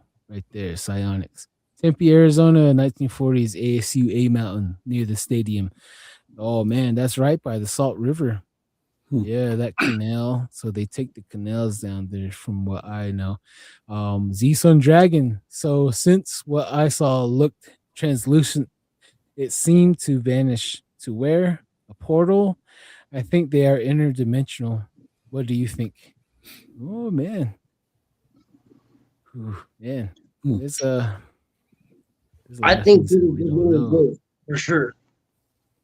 Go ahead, baby. Oh, I said I think portals definitely exist for sure, because the time warp sometimes on the res is crazy. Yeah, Indian time. For sure. Yep. Yeah, even the go ahead, Darren. even the Navajos believe in portals too. It's in their stories. That's how he came here. So Escape the flood. as for how, it's a mystery. Who knows, man? Just time loops, time warps, time tunnels. Everything's all up there. It's all thrown down the rabbit hole. So Definitely. From Western Navajo Nation, there's multiple portals that are stational. Well, actually, one stays in a wash, and there's one that has a pathway where you walk up into it. Once you pass it, maybe I should tell the whole story, maybe next time, but I'll cut it short. So you walk past, you walk on this trail, and you see a pathway of this rock overlay, kind of like a little arch, and the pathway goes right into there. Once you get on the other side, you will be walking into a tunnel, but it's like flagstones, like sandstone layers, like a step. You're walking on a step, and you're gonna see Anasazi potteries on your left, on your right side, all going all the way up, and you're about to exit, and there's light coming through, and you hear laughter, you hear women, you hear children, you hear men, all talking, having a good time. And you would turn around, and you have to go back to where you come from and to exit back out of that portal. And then when you turn around, it's just a rockway pathway arch. And that's one of our rules, the family rules, is stay away from that area because you're gonna walk into a different timeline and you're gonna be stuck there. So you have to stop immediately, turn around and go back. And this other area, there's a wash. The portal keeps opening and closing, opening and closing. The witnesses describe that they have not seen a Bigfoot go in and out, but instead they see the gnomes, the little people going in and out, and they see a black dog that's very fast, and they also would see a pterodactyl coming in and out, and they would see a giant fat bat crawling out of the portal, barely coming out and flying around. And the portal will be closing and opening, and it would be opening, and that bat will fly right into there. So, portals do exist, definitely. And what's your thoughts on portals, Lee? Then we'll go to Fabian after. I think they exist. I mean, especially keeping open mind to everything. So, um, it's just like UFOs disappearing. I think they're going to what's it called? Light speed, like kind of like how that movie is on Guardians of the Galaxy. Now they're jumping from a different point of space to another point of space. I think it opens up like that, and they're able to travel like that. But I think portals are the same way. I mean, if anything is possible, I think opening a portal is possible as well. Oh yeah. What about you, I think Fabian? I can interpret a portal for me in my head as a shortcut. Like we have shortcuts on the res. So when you beat someone to a place, like how'd you get here? Came through a shortcut. You know what I mean? It's because they don't know that shortcut. We cut time out. They had to go the long way. We went the short way, and basically how a portal is, how I imagine it. Oh, Hmm. What about you, Darren? What's up? What's your thoughts on portals? Oh, they're very much real, I believe. Just because people don't use them out in the open doesn't mean they're not real. Same thing with these Bigfoot characters. Just because people hasn't seen them, doesn't mean they're not real. A lot of people have seen them, and everybody's coming out of the woodworks now. So, but it always leads back. Everything seems to be intertwined somewhere. There's portals, Bigfoot, UFOs, lizard men, just mad science that people are doing. Everything is just smashed up in one giant bowl of just weirdness. Ghosts. What are they? What's the purpose of them still being here? Are they real? Are they demonic? Who knows? Who knows what they are, and who knows what's really going on in this world? So What do you think thoughts on the Grand Canyon? Why What's some that? people missing that? From what I'm told, there's parts of the Grand Canyon that is permanently blocked off. You can't go in there, you can't fly in there. So as for what are they doing or what there is, what's really back there, people said it's Egyptian, life that's still out there. Yep, supposedly. So, and there's people out there that stories of people finding treasure. Giants out there in the Grand Canyon that automatically got found and then got lost. I also That's heard where we that. came out from our emergent story, the Grand Canyon, from inside of there, from a giant red reed that brought us up from the flood from the last world from down there. That's one of the stories I know. And that's where that giant serpent came out too, from that same area. And the government closed it. I guess the government took it over and they closed it, they blasted it shut. And that giant serpent is stuck here with us. Mm. But yeah, sorry, Darren. As far as people going missing in the Grand Canyon, do you guys think it's a portal that's opening and shutting, opening and shutting? No, there's a lot of things in the Grand Canyon that I've know that doing my research and investigation, there's more things going on in the Grand Canyon that you guys won't understand. There's different caves that belongs to the A's. Then there's another cave that belongs to the reptilians.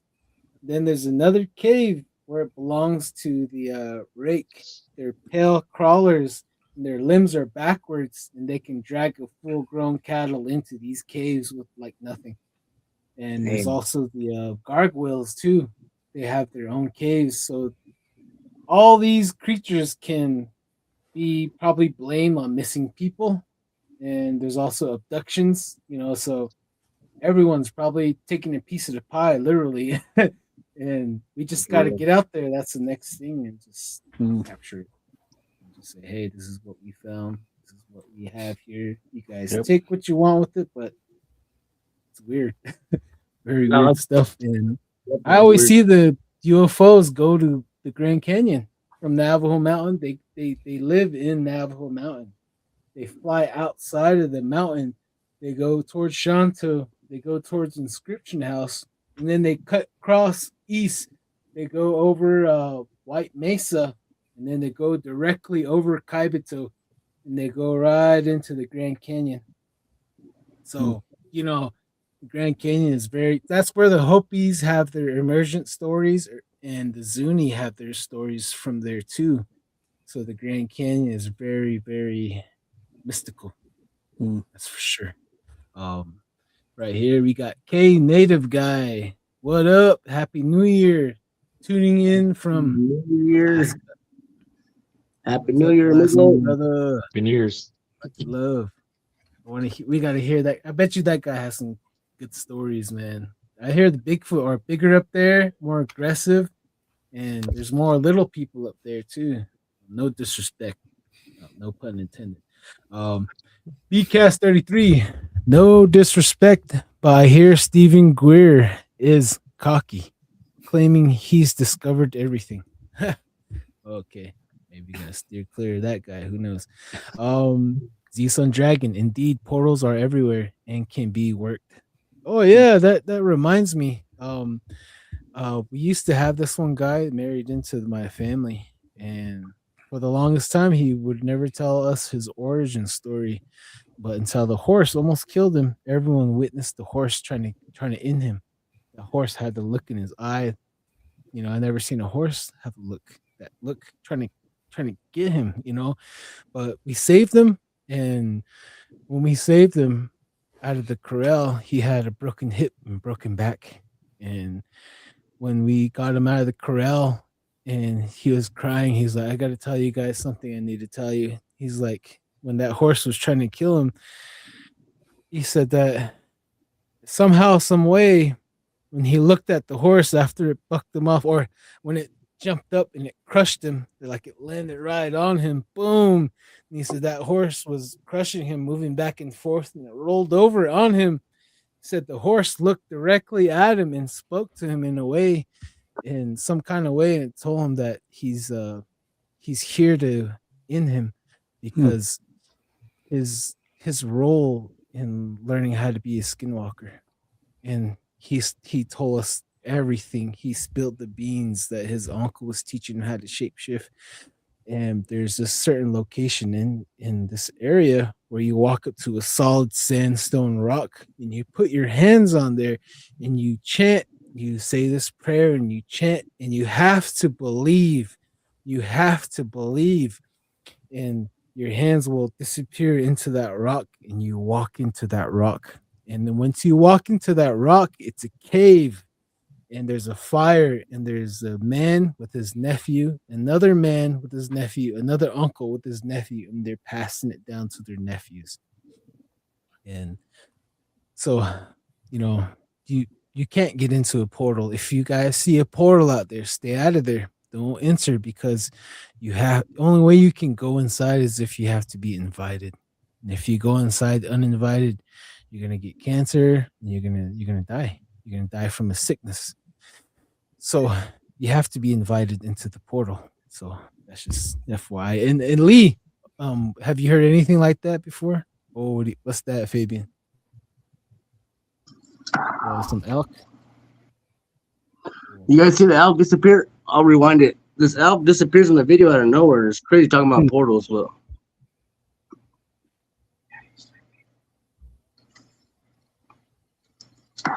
Oh yeah. What in the world? That's weird. yeah, it's crazy. My cousin sent me that, but how do you explain that? The elk just disappears out of nowhere in the video, and it don't look like it's edited anyway. But that's crazy. Like, how do you explain that? It's just gone. It's weird. It's so weird. He should have pointed it upwards. He should have pointed it upwards, and maybe he would have saw something cloaked. Because I know these ETs can cloak their ships right above you. They'll cloak it. Hey, Mr. Lee, I want to know your thoughts on the that story I just shared from an old person that was married into the family. Like believing it. Like I know, like in Navajo, they say you have to believe in it. And then when someone is gushing you or cursing you, and they would tell you, it will only work if you believe in it. You know, like if you believe in that power, that magic, then you're weak to it, then you lost to it, type of deal. And if you believe in it, it will work. You know, you'll manifest it for sure with your own tongue. And what's your thoughts on all that? That's actually true. It's like the more you believe in your prayers, the harder it'll work. I mean, it's similar to the way I use my gift. The more I believed in it, the more I was able to do something with it, to use it for good. I was actually helping people, you know. When I first started helping people, it was like I was kind of doubting myself, like wondering if it would work. And I was always questioning myself after I leave that person's home. And then I would always like check up on them a couple of days after, and then they'll be like, yeah, what you did for us actually helped. So I actually do believe that you have to believe in what you're doing in order for it to work. So Prayer that being said, Be it Hinzine, right? Is that the right word? Be it yeah, Hinzine. You know, you that's the word you say in Navajo. You believe in it. You give Yeah. it power. Yeah. Well, it does say it in the Bible too. You know, pray about it, believe that you get it, and you'll get it. You know, it's always a thing. Pray for Life and death are at the power of the tongue. Yep. That's even in the Bible for sure. Definitely, man. Let's catch up with some of these comments right here. Post Bankruptcy Malone 09. What's up? Happy New Year's, everybody. Just rolled in. Hey, from Rhode Island. I'm very thankful to have found this channel. Makes me think I'm not losing my head too much. Hey, we're all in this together, right? All of us right here and everyone listening. Happy New Year's.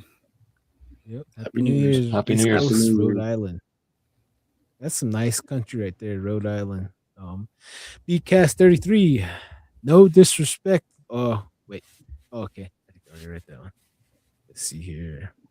All right. Crazy Coyote. Before he died, author Tony Hillerman wrote his last novel, The Haunted Mesa. Ooh, it's just different from Jim Chi and Joe Leaphorn's books. In that book, talks about portals in the other world. He has heard something. Other world, he has heard. Oh wow! definitely got to check out that book now. That sounds like a good book. Tony Hillerman, BCast 33. I've seen numerous pictographs of spiral designs, portals near Anasazi ruins. We'll okay. We'll start off with Darren. What do you think about the portals? Have you heard anything? I mean, the spiral pictographs. Have you heard anything about that? From what I was told, it's the now used to use it for corn. Instead of the white colonial ways, they Grid? yeah, Grid? instead of the grid, they would spiral their corn into the ground like that. Irrigation. Yep. With the three sisters, and they all grown together. Yeah, irrigating. That's what our name comes from, is the Anasazis na bejo. That means like the field tenders, the people of the field. Same thing, like that spiral. That spiral is a ripple. In the beginning is our ancient ones, and then the outside, when we flow outside, is where we're descending, where we're coming from, and we're the outside, the ends of the ripples, and our children are the ripples of yet to come. So that's what the spiral is. And for the Anasazi, I know that certain times of the winter or summer solstice, spring solstice, any of the equinox, they observe the stars. So when you're planting corn, you're planting squash and beans, you're going to pay attention to the skies. You're going to pay attention to the stars, where they're going to tell you when to grow your corn and when to reap and when to sow. And then so they would have ceremonies that to help, each of those times. There's a time and point for this, there's a time for that, there's a time for this, and they would use those spirals. When the sun hits a certain part of the day, you would see a dagger penetrate the center or part of it. It'll tell you the certain times of the year, so that goes into astronomical. But yeah, that's Lee, what's your thoughts? What do you know about the spiral pictograph? Well, I agree on with what Darren was saying. It represents the corn, and it can also mean a portal as well. I mean, there's some things we still don't know about it. From what I was just thinking right now, it could also mean something like water, just like how you're saying the ripples in the water. I mean, if you throw a rock in the water, it disappears, So it can also mean something like that, thinking that the Anasazis thought the water was some type of portal for them.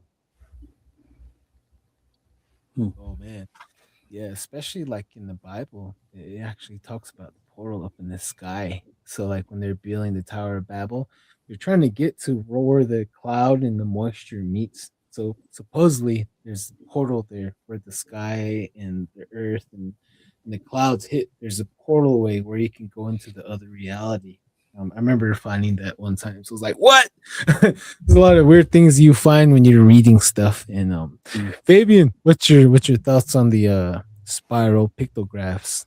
I know you've seen some out there in Colorado. I'm kind of new to that. I've always wondered what it was, and kind of makes sense what Darren and Lee are saying. Like, it's kind of what I've looked at it, but I kind of think inside I felt like it was a portal going back and forth to different worlds. Just, no, I guess our native side, Navajo beliefs, but I don't know. I can't wrap my mind around that. I've always wondered, so I'm learning to that one. I've seen them. Oh yeah. And I've seen a lot of it's crazy. I've seen Anasazi ruins out in the middle of nowhere, and that's kind of creepy. I stayed away from them. I left because you could feel something in the dark looking back, and it was wicked. I left. I didn't bother it or nothing, but I wonder what's in there. I always wonder what's in there. I know exactly where that place is, but I've learned not to bother it. And what's crazy about that same area is walking up on a tree, a cedar tree, just like the one sitting behind you in your green screen. Just like that, it was a smoldering tree, and I didn't touch it or nothing. I took pictures of it, but it was creepy to find just one smoldering tree in the middle of summertime out of nowhere. And it was just north of Farmington, down the Plata Highway, where that happened at. But yeah. Farmington, that's becoming one of those Barker Dome was right in that area. But yeah, that's crazy because I never thought I'd walk up on an Anasazi room that's Hmm. out in the middle of nowhere. But yeah, Yeah. I've Here in always St. wondered. George, we're surrounded by them. Yeah, they're everywhere, huh? So you know what's the strange correlation with the Anasazi ruins? There's a lot of UFO activity. You know, like a lot of cities are built on ruins, like Phoenix. You know, all those canals are ancient canals. They just were using them. You know, and so everywhere was already preoccupied. That's for sure, man. Hmm. Okay, let's catch up with the comments here. AZ Lyman 47. Happy New Year's, Don and Darren. Sorry to miss the show tonight. I'll be celebrating at Pichakung Casino. I know I said that Oh, wrong. happy birthday. Piche Ganja Casino. What? Happy New Year's. Oh, Happy New okay. Yep. Happy New Yeah. Year's. Oh yeah, Happy New Year's. If you win something, send us something. No, just kidding. Bet Happy Girl New 84. Someone somewhere hiding something. For real. See here, post bankruptcy Malone. Like some Japanese folks around World War II, we're talking about finding giants. Yep. They're out there too, man. Giants are they're out there. You know, Navajos believe in the giants also.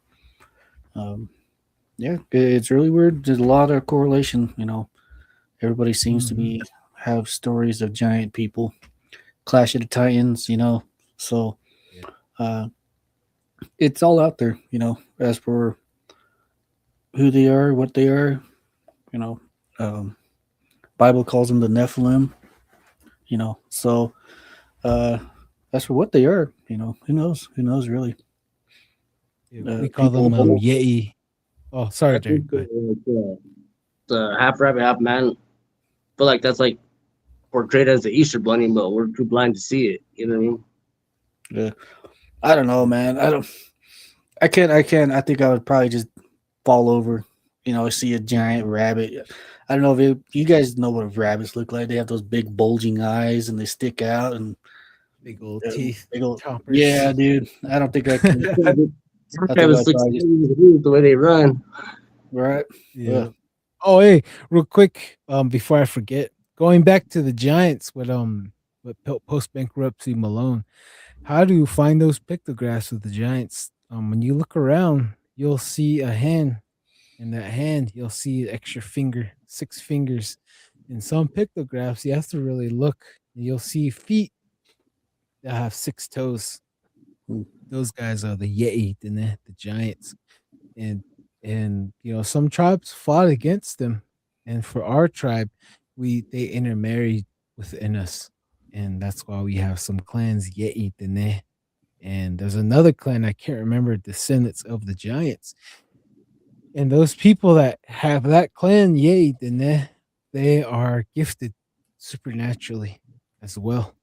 And one of the stories goes that it wasn't fair for them to have 6 fingers because when you have another extra finger, the more magic you can do and the more powerful it is. So we went on all offensive all across Turtle Island. That's why when we meet someone, we say how or yat and we put our hands up and we count how many fingers. If he has an extra one, that's automatically, you know, like, hey, get him, you know, that guy's cheating. He's cheating. He's not mortal like us, you know, he's smarter, you know, he can do magic. And they took refuge with certain tribes, you know, and you know, for us that's a little bit of the history. And I don't know if you heard anything like that, Lee, have you? Actually, have not. Yeah. But Like I actually seen a TikTok of a guy showing some like ruins and some pictographs, and then there was actually one of them that actually had a handprint with 6 fingers, and he was asking people in the comments, what does it mean and what does it represent, you know? But now that you brought that up, it's kind of makes it more interesting, you know? Yeah. Yep. Like all across Utah, we see that everywhere. And not Yep. only that, we see that character the alien with 3 fingers and 3 toes. He's always like this, his hands like this, and his fingers. He's looking at you, and he has 3 toes. And they found his body in Peru. He was actually a living alien amongst us, and he was worshipped all the way from Peru all the way up here. Pretty crazy things. And they found out, I don't know, this is what they've been finding out recently, that the original homeland of the Aztec is in Salt Lake City, Antelope Island. So Right. that's Aslan. And so all these red lands is originally Aslan. So like a lot of our stories intermingle, intertwine, and the Pebbles don't like it. They have some stuff that they want to share, but they don't want to. But we're all here to share. We're all here to share our culture or information so that it can live on, for the next generation and for next generation to come. They'll be watching this for sure. Yeah. Right. And let's catch up right here with the comment again. Crazy Coyote. I think this dimension is a blank world where magic powers are either weak or non-existent. Probably why Bigfoot hunts here. Oh wow, that's a good thought right there.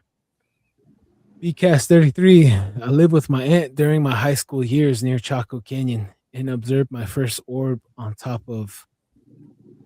Oh, I can't even say it. Fragata Peak. Fragata Butte. I need glasses, guys. Center of Chaco Canyon. Oh man, Uncle needs glasses here. Can't hide it now.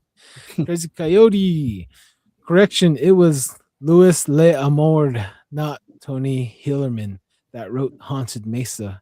He probably heard something about portals. My bad. Oh hey, thanks for the correction right there. K Native Guy, Bigfoot is bigger for sure. I don't have many personal stories, but yep, I've heard plenty of stories I could go on about. Wow, that's awesome, man. Definitely. I'll definitely email you. You gotta email me. I'll email I'll put my email in the chat here. Okay, he comes back again. Only seen 2 UFOs, I know for sure. One at night that left a light streak when it took off, and another with my Soho that turned white to black in the daytime. Yikes. Amigos, I'll be right back. I need to get a phone charger for my phone. Yes, sir. Yeah, we're gonna be in Alaska, Mr. K Native. I'm not sure where you're gonna be, but springtime, I got invited with William Jevening on Jevening Research, and they want to work on an Alaskan Bigfoot series. So I'll be up there in Alaska. So hope to see you, K Native. Let's see, Jay Clark, 1749. I heard that UFO sometimes overshoot the Grand Canyon and end up in Coal Mine Canyon. Yeah, Coal Mine Canyon. That's a lot of scary stories right there. That canyon has receipts right there. K Native Guy. Others I seen were at night with what seemed like slow pulsing multiple color lights, but I couldn't really confirm those. A bit had been far. J. Clark, 1749. I've seen a yellow light in coal mine. It stayed in one place for a long time, so I decided to get my phone to record. By the time I came back outside, it was gone. Yeah, that usually happens, man. It usually happens. BCast 33. Thank you, Don, Darren, Lee, for teaching me. You guys have taught me stuff I have never heard of. I'm still learning. Oh yeah, hey. Yep, no problem. That's what it's about right now. Yep. After it has to transition from the podcast to the field, to the filming field, and I think everyone's gonna really love that, man. For sure. Let's see here, post bankruptcy Malone 09. Yes, I recently learned about the fingers. So fascinating to be living and learning. Channels like this have helped me take a deep breath and ground. I've never thought it was possible, but I am now let's see here, year sober. Oh, I am now a year sober. Oh, okay. Congratulations, Malone. Congratulations. Congrats. Hey, it's always good when you're sober. Congratulations, brother. Keep it that way. So thank you guys. You are doing good works in more ways than you might know. Thank you. Okay, I'll shush up now.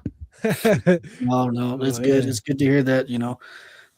Living sober. It's good. It's good for the body.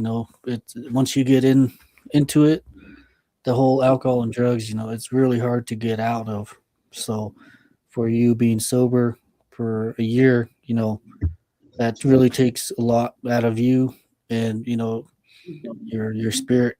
So I really do appreciate that, man. Like, good job. Good job. Yeah. Awesome. Oh, so Chiji is back again. The Jonah Chiji Yaji says get show glasses. Oh man. There's always a comedian out there, huh? Yep. Yep. We always Dude, need one, man. We always need one. keep the world balanced. Yep. All right, let's see here. My guest looks like he is not making it, which is okay. We're all right, guys. Yep. So, It is the New Year's. all right.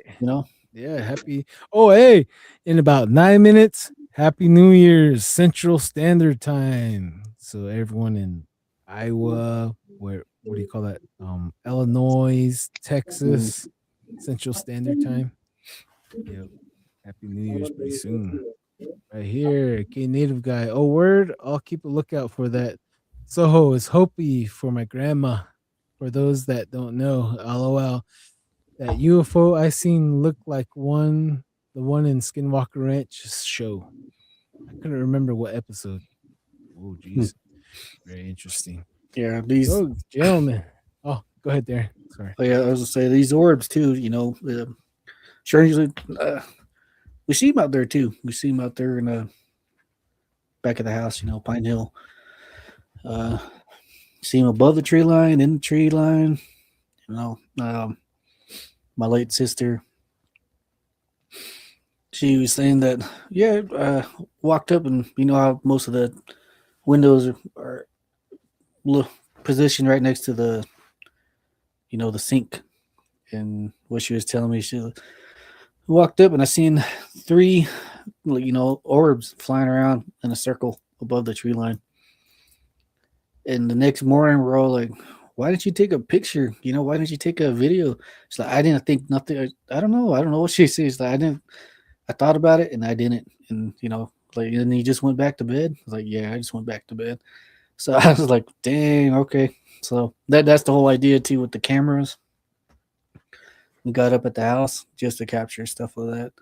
And yeah, we actually have captured lights popping up in the trees, just bright lights in the tree line. This is what we got right there for now. So, yeah, go ahead. Good.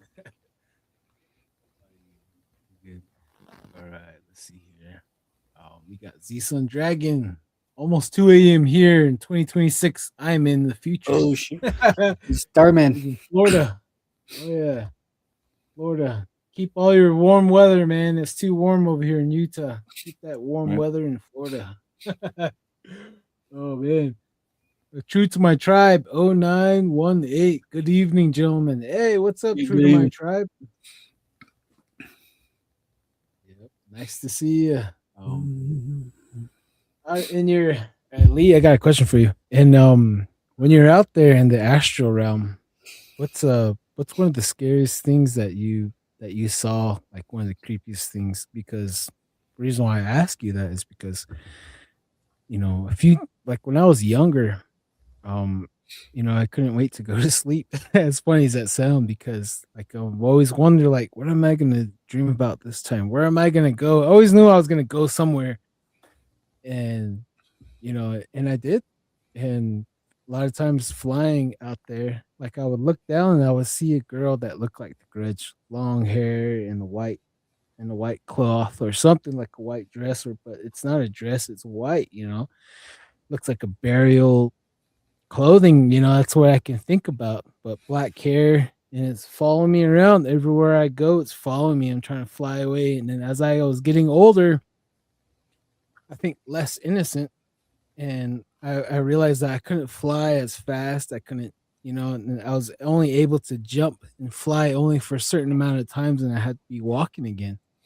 And then this thing would be coming up on me, chasing me all the way, and I was realizing I was being chased, and I made it all the way back home because I knew the direction where I was at, and um, so I got to the house.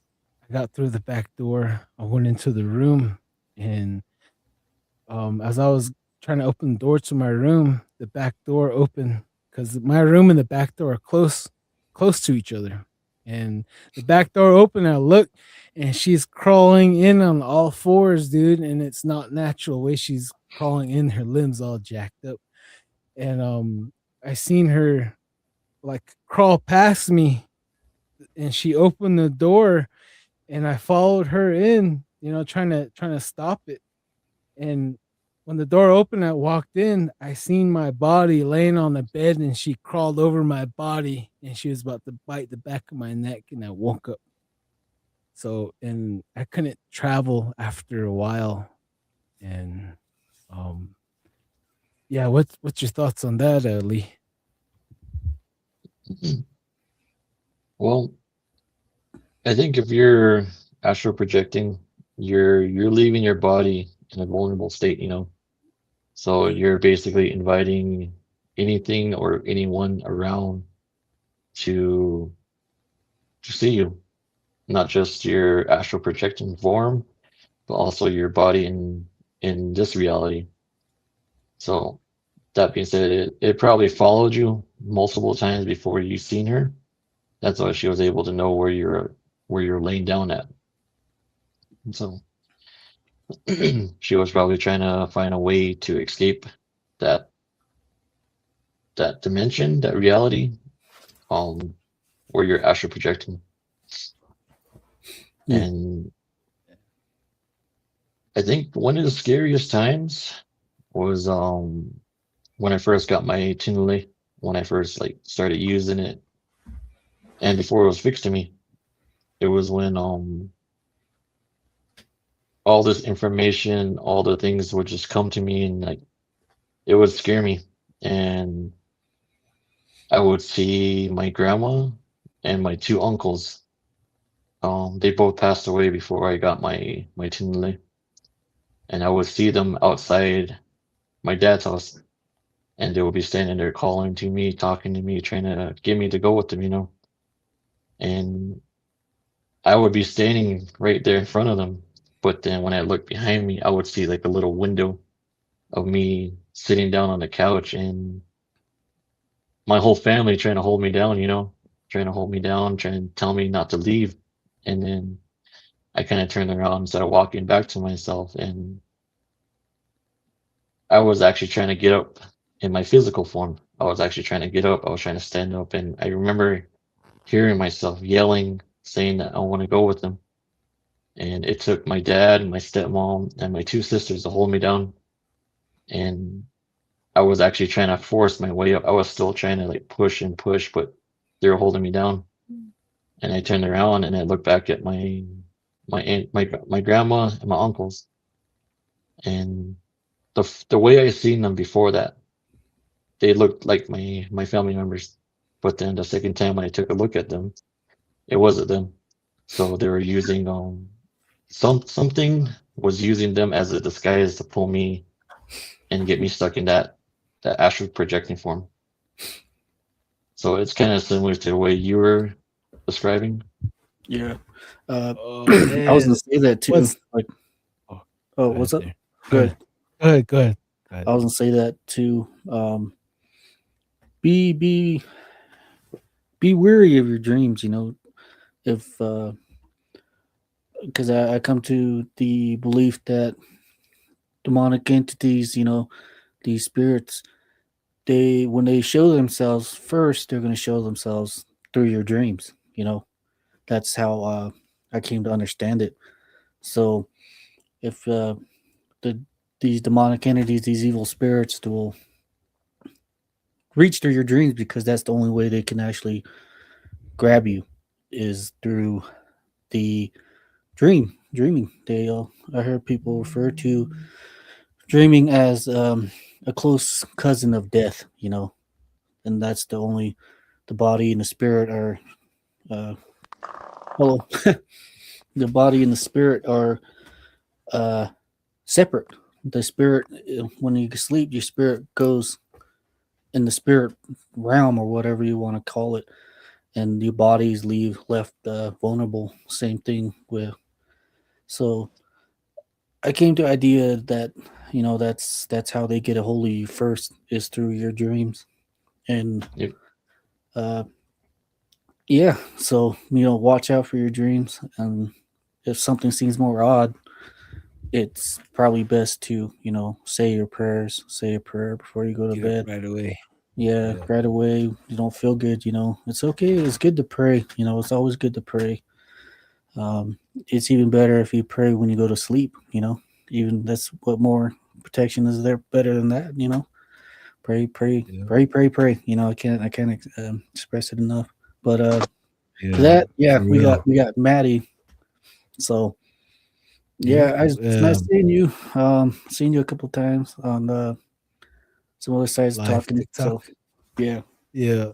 Everyone, welcome Maddie. Maddie is from the TikTok universe, and this guy has some crazy stories, man. I'm gonna let him knock it out the park, but he's gonna be coming on our podcast pretty soon. But before I'll give you the mic, Maddie. I want to share one more story, and I just want to hear Lee's thought because Lee's our hand trembler as well. So if you have any bad dreams bothering you, you can ask him. But okay, this happened.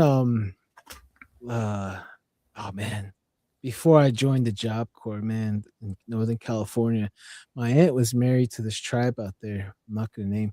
So when I was there, she married to a Christian family at Northern California, and I was there meeting the family, staying there. My first time in Northern California, it was nice. And they're doing a church, and I realized that this one preacher's son, as soon as the preacher went somewhere out of town, he changed. His demeanor changed, and he wouldn't go to sleep. And he's laughing, and he's just acting crazy. And people were trying to pray for him. He was just laughing at them in their face.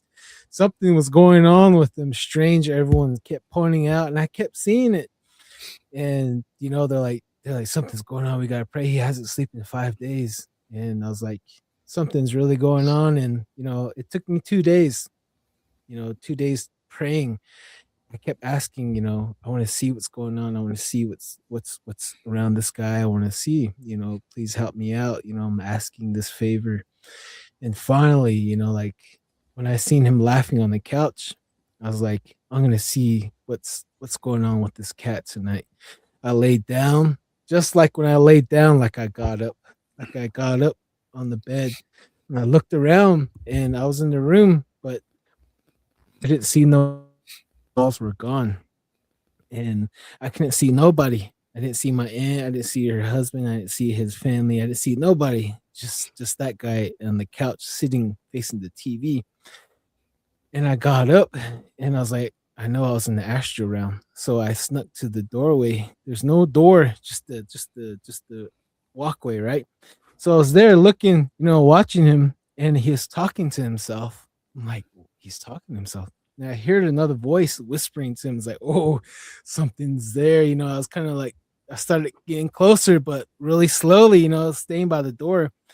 And I looked over on the couch. It's like those dad couches, the single seaters. And I saw something twirling around his neck, and it was black and it was shiny. It was probably 2 to 3 feet long, and it was slithering around him like a snake. And it was like hugging him, and it was whispering into his ear, saying, "They don't know what they're talking about. They don't know you." Like encouraging him. Like they don't get you. We get you. I'm your friend. Stuff like that. I was just like, what the heck? And I kind of gasped, and he looked back and he saw me. I was like, oh snap. I turned around, and I was fumbling back to the doorway. I was looking at him because I knew he was gonna do something. He stood up and he put his hand like this on his chest or on his shoulders, and that serpent went onto his arm and he flung it like this. He threw it like you're trying to get rid of a booger. He went like that. And that serpent coming flying towards me. I was like, no. I started running, and that thing, boom, got the back of my neck, and I was trying to pull it off. It came to me, it looked in my eye, and it opened its mouth, and it looked just like a leech, and it grabbed me. It started biting the back of my neck, and I was trying to yank it off. The whole time, I was trying to run to the bed to my body, and I couldn't see my body. But I jumped on the bed. I was like, I know I'm gonna wake up. This is crazy. I jumped on my body and I hopped up. I jumped up from the bed, and everyone was still sleeping. And I opened the door, and sure enough, he's all rocking on the couch talking to himself. So, Yeah, I just want to know your thoughts on that, Lee. Have you seen something like that in this supernatural realm? I actually have not. I haven't seen anything like that. But I think in a way, it's like you know how they say that there's an angel and the devil sitting on your shoulder. I think if you give more power to the bad side, it's gonna bring about more. So maybe that's what he was doing. So Oh man. Oh gee. Yep. Ooh, But yeah. Well, yeah, well, as for Oh, that sorry, too, go you ahead know, there. the demonic possession, you know, that's very much real too. And later on, maybe this year, sometime when it's right, I'll talk more about this demonic possession. It's more of an exorcism, dude. I tell you, like, you know, I just got the chills just thinking about it now. Again, you know, it's one of the weirdest things seeing a body float. It's one of the weirdest things seeing a possessed body, because the whole limbs, it seemed like the body was contorting in weird ways. Even like the fingers looked like they were moving, and you know, it's really odd. It came with that boy throwing up black sludge, and it Oh just yeah, stunk I've up the seen whole that. tent. And you know, he Yeah. was the boy was, you know, he was floating 8 inches off the ground, and even had his other brother go and hold him. You know, a group of men were sitting there holding this boy down, and you know, the whole talking tongues. You know, that's real too, and it's one of the weirdest things hearing it. You know, and we sat there, we watched it. You know, when this kid was crying, you can hear that remorse. You know, you can hear the regret. You know how they say, like, demonic, you know, they can never return back to heaven, and they're just there. You can just hear You the know that. remorse and the sorrow Oh, and the pain and all that. You can just hear it, and you can hear a lot of them too, just all talking, all screaming. And when he was doing this, like every time he would scream, uh, you know, you would hear, you could just your equilibrium would just go off. And I remember yeah. whoa, Gotcha. like what the heck, yeah. And then my brother, he confirmed this too. You know, like the same thing happened to him also. And later on, we'll get more onto that. There's a lot more to that possession. You know, Yep. so Oh yeah. Yep. And I'll add to that before we let Maddie hit it out the park here. Everyone's showing Maddie love here. Yeah. But I'm gonna add to that before I hand off the mic. Do you know that in the Bible, like it says that when people are speaking in tongues, there's supposed to be somebody that's gifted that's supposed to translate that tongue into English. And if there's nobody there to translate, that person that's speaking in tongues supposed to speak it over there in quiet and kind of like in silence. If there's nobody there to translate, then it's just going to be falling onto deaf ears because there's someone there that has to translate the gift. There's people that the gift to speak it, and there's another gift to translate that secret language, because the devils have their own secret language, and it's creepy language. And But yeah, that's what I thought I had today. Thank you, Kurt W75. Heck yeah. Says for Don't Whistle at 19. Keep up the great work and research, guys. Hey, thank you, brother. And Mr. This is our guest of honor. We had few guests here. Adam was one of our guests of honor, and this guy is the main event, the main vein, Maddie, right here. Say hello Hi, to everybody, everyone. Maddie. Oh Hey, yeah, this hey, guy's Maddie. coming on our show pretty soon, and yeah. Maddie, go ahead, introduce yourself. Tell everyone where you come from. So and my who you name are. is Maddie. I go by Matt, Matthew, whichever you prefer. Kind, giving person, unless you give me a reason not to be. I've been through the wire as far as experiences with Bigfoot, witches, demons, anything, you name it. Just because living on a reservation full of that kind of I guess bad juju, it comes with a price, especially when you have family members who like to go out on, have a night out on the town. I was usually the one home babysitting, or cousins coming over to sleep over. There was always a situation happening, and I was always the one to experience those. And I think it's just because I read auras. I read I read vibes. It vibrates, I guess. I'm not a hand trembler, but I read vibrations, so I think that's what that is. So Dawn told me to come on. I was a little nervous, but I'm here, and I don't know if you guys want the story that kind of put me on the map or the story that got me a million likes on someone else's live. So I'll leave that up to you guys. It's really up to you. Yep. Let's get the million. Let's get the million likes. Let's see. Okay. So this happened on the Navajo Reservation at Asaya Lake, which is, translates to Bull Canyon in Arizona. Well, yeah, Arizona. A little past Fort Defiance, as some of you know, near Wheatfields and Crystal. I remember it was Labor Day weekend, and got off work. I got off work at 2 in the afternoon. Made my way home, noticed no one wasn't home, but there was a letter on the table stating, like, we're going camping. I know you don't like to go camping. This is where we're headed to. We left at this time. Just bring your clothes if you decide to come. I was, once I read the letter, finished it and everything, I was just debating whether I should go. I just felt like this really odd feeling, like this lightning of static feeling of going. So I decided to go because I didn't want to stay home alone. There was no one home, literally no one home. And there's usually like maybe 20 people who live in that area where I used to stay, and this was at my sister's house. So I decided to leave, make my way to Asaya Lake, finally get there. And, I'm enjoying the scenery. It's getting, sunset's coming up. And what, and being in the mountains, the sun sets faster. So I'm just making my way over there slowly, finally get to the lake, and I can't find them. I pretty much drive the entire campground.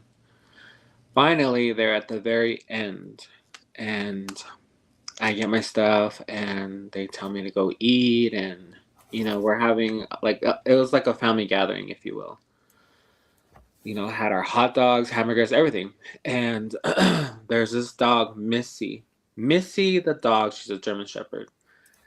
We've never had a good relationship as far as man and dog. Wasn't my dog, it was my Nolly's dog. My Nolly is my paternal grandmother, and she'd always get after us, like, get along, quit doing that, leave each other alone. So we were like basically brother and sister. And once I got there, she sat by my side, she stayed by me, and right off the bat I thought that was weird.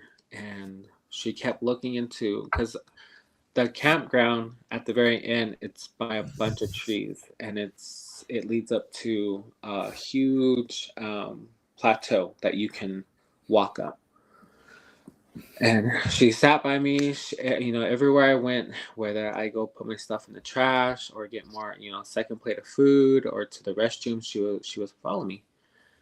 And I just kind of left it. I noticed it, but I left it, and it got dark. By the time everyone started going to bed or roasting marshmallows, it was about 10 o'clock, 10:30. So then I asked my uncle, who was in charge of setting up the sleeping arrangements, or the head honcho, I guess you can call him. And he goes, "You're gonna be staying with the younger ones, the teenagers." I'm like, okay. So everyone's roasting marshmallows. All the adults, they're having their few drinks, their adult juice. So I was like, okay, I'm gonna go to my tent. I guess Missy's coming with me because she hasn't left my side since I got here. They're like, okay. They're like, that's weird. I said, I know, right? So we were walking. I would say the camp or the tent that was set up for me to stay in was about 10 yards from the fire, or the main area. So me and Missy, the dog, were walking up this trail, and we kept hearing like rustling in the bushes, and she kept looking that way, and she was growling. I said, "Come on, Missy, maybe it was like a squirrel or a raccoon or something." I didn't think anything of it. Didn't smell anything. I just had that shock, that electric feel of a vibe. And she kept looking that way. We walked a few steps. She kept looking that way, and then she stopped, and then she'd be growling at the bushes. I'm like, "Come on, Missy, let's go. We're almost there." So we get to the camp, or the tent, and the tent is between two of these big trees, and there's bushes behind it. I opened the flap of the tent, and Missy, I heard rustling in the bushes behind the tent, and she takes off, and she's barking, and she's getting further from the tent, and the barking tends to dim. The sound tends to dim from her barking. So I'm like, "Missy, Missy," and then my nephew goes, "Just leave her. She'll come back. Maybe she saw something." I was like, "Well, I was gonna say something, but I just left it." So I laid there. I got my book out because, of course, there's no cell service. There's no, like, on the reservation, it's hard to get service. So I brought a book. My nephews and nieces, there's about 4 girls and 3 boys. They're all of age from 13 to 16. I was about 24. I was the oldest one. Laying there, minding my own business. The tent was a 3-tent component. So you have the main dome and then the 2 side ones on the side. So it looks like a little, I don't know what you want to call it, but it had 3 components. I was in the main one, which is the middle one.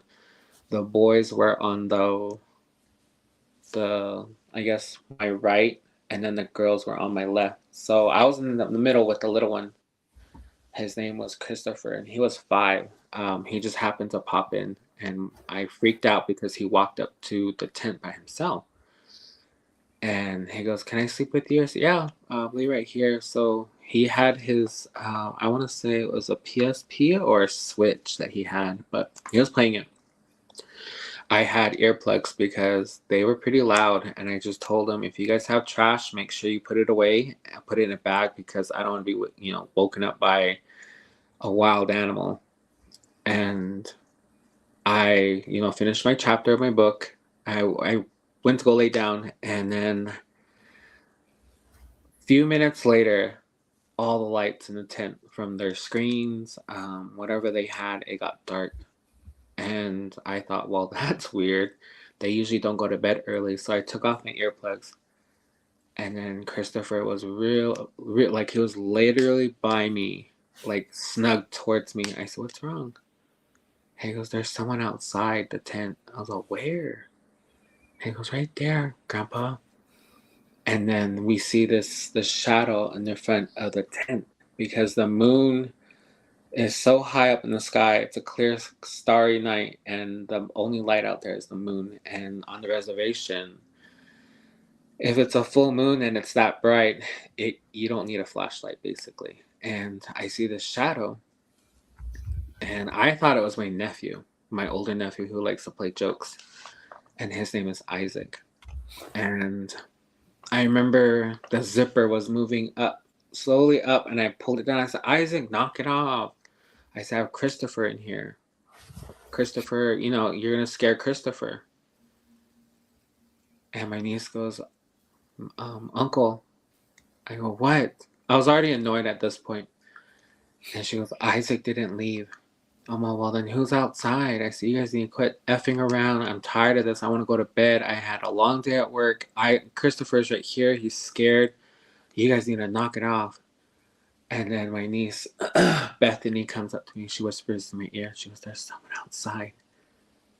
I said, what the hell are you talking about? What do you mean? It's just us. And the campsite's like not even too far. Like it's not far away. She goes, no, we smelled something. And when she said that, I smelled like this strong stench of wet dog. And then the tent on top was coming down like this. And I went like this. Isaac, cut your shit out. And he goes, I'm right here. And I looked up, and I was in shock. He goes, what the hell? I'm right here. He goes, we turned off all our screens because we heard someone breaking sticks. And I was like, okay, I'm gonna go outside. I said, there shouldn't be anyone outside. So I started slowly unzipping the tent because I'm the older one. Like, I'm not gonna make the little ones go out there and check. Like, that's just stupid. So as scared as I was, I went out, I opened the tent, and Missy was just sitting in front of the tent. I said, Missy, get in here. And before I could open the flap, because the tent had two flaps. It has the mesh flap, and then the actual, the second flap actually closes the tent. So as soon as I opened the mesh flap, she ran in like she was scared and she was cold. And she was licking my face. I said, oh man, Missy, you scared you scared me. And then we hear, oh. And I look at Isaac and Christopher. I said, come here, Christopher. And this is my first experience of what I'm about to say, but we hear, oh, and Missy's ears went from down to, she was perked up, and she started barking behind me. And we see this handprint on the tent go in like this. And I remember I pushed it. I pushed it with a flashlight, and we all moved to the main dome of the tent.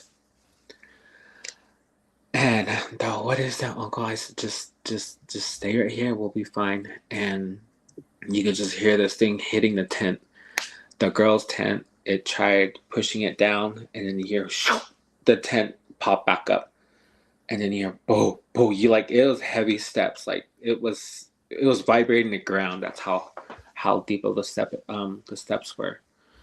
He goes to the boys that Isaac and the others were in, and we all looked at it. We saw the tent, the dome go like this, and then it goes, it goes back to its regular side or frame, and we didn't hear anything. And Missy was like, she's growling like the lowest growl, and her ears are perked. Her the hair on the back of her neck is standing up. Oh, Missy, stop. And she's just growling. And then she looks up. I remember she looked up, and then I looked up with her.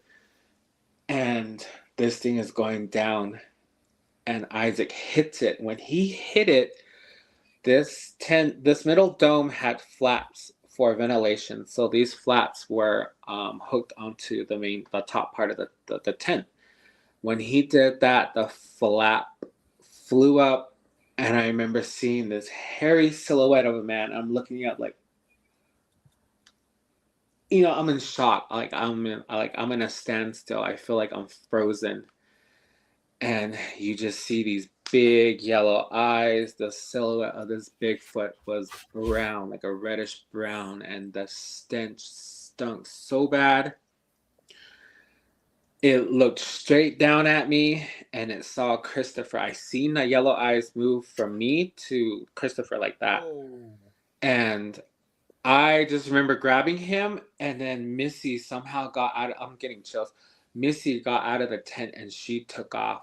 And then you hear her barking, and you hear this thing running off through the bushes. And all of a sudden, you hear "ar ar ar," and I said, "Run!" I said, "Let's go to the main campsite. Let's run." And as we're running it down, my Che is already coming up with a rifle with my uncle. He goes, "Stay down there. Where's the dog?" I said, "Missy ran out there. We heard her crying, and then it was a snap."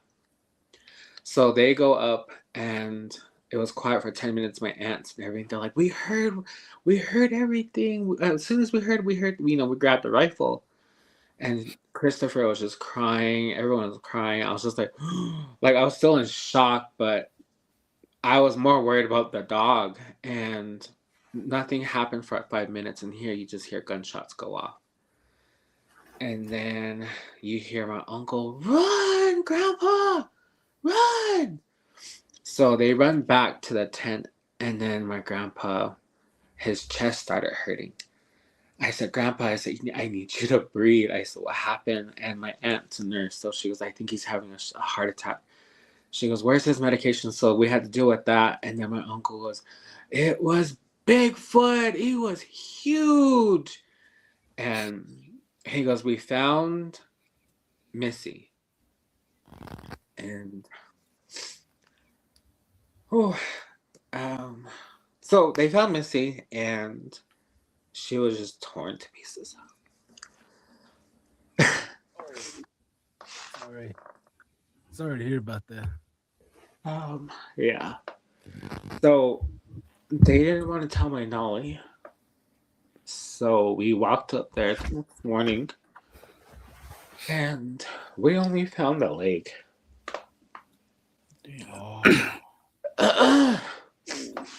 Man. Lake Asai, huh?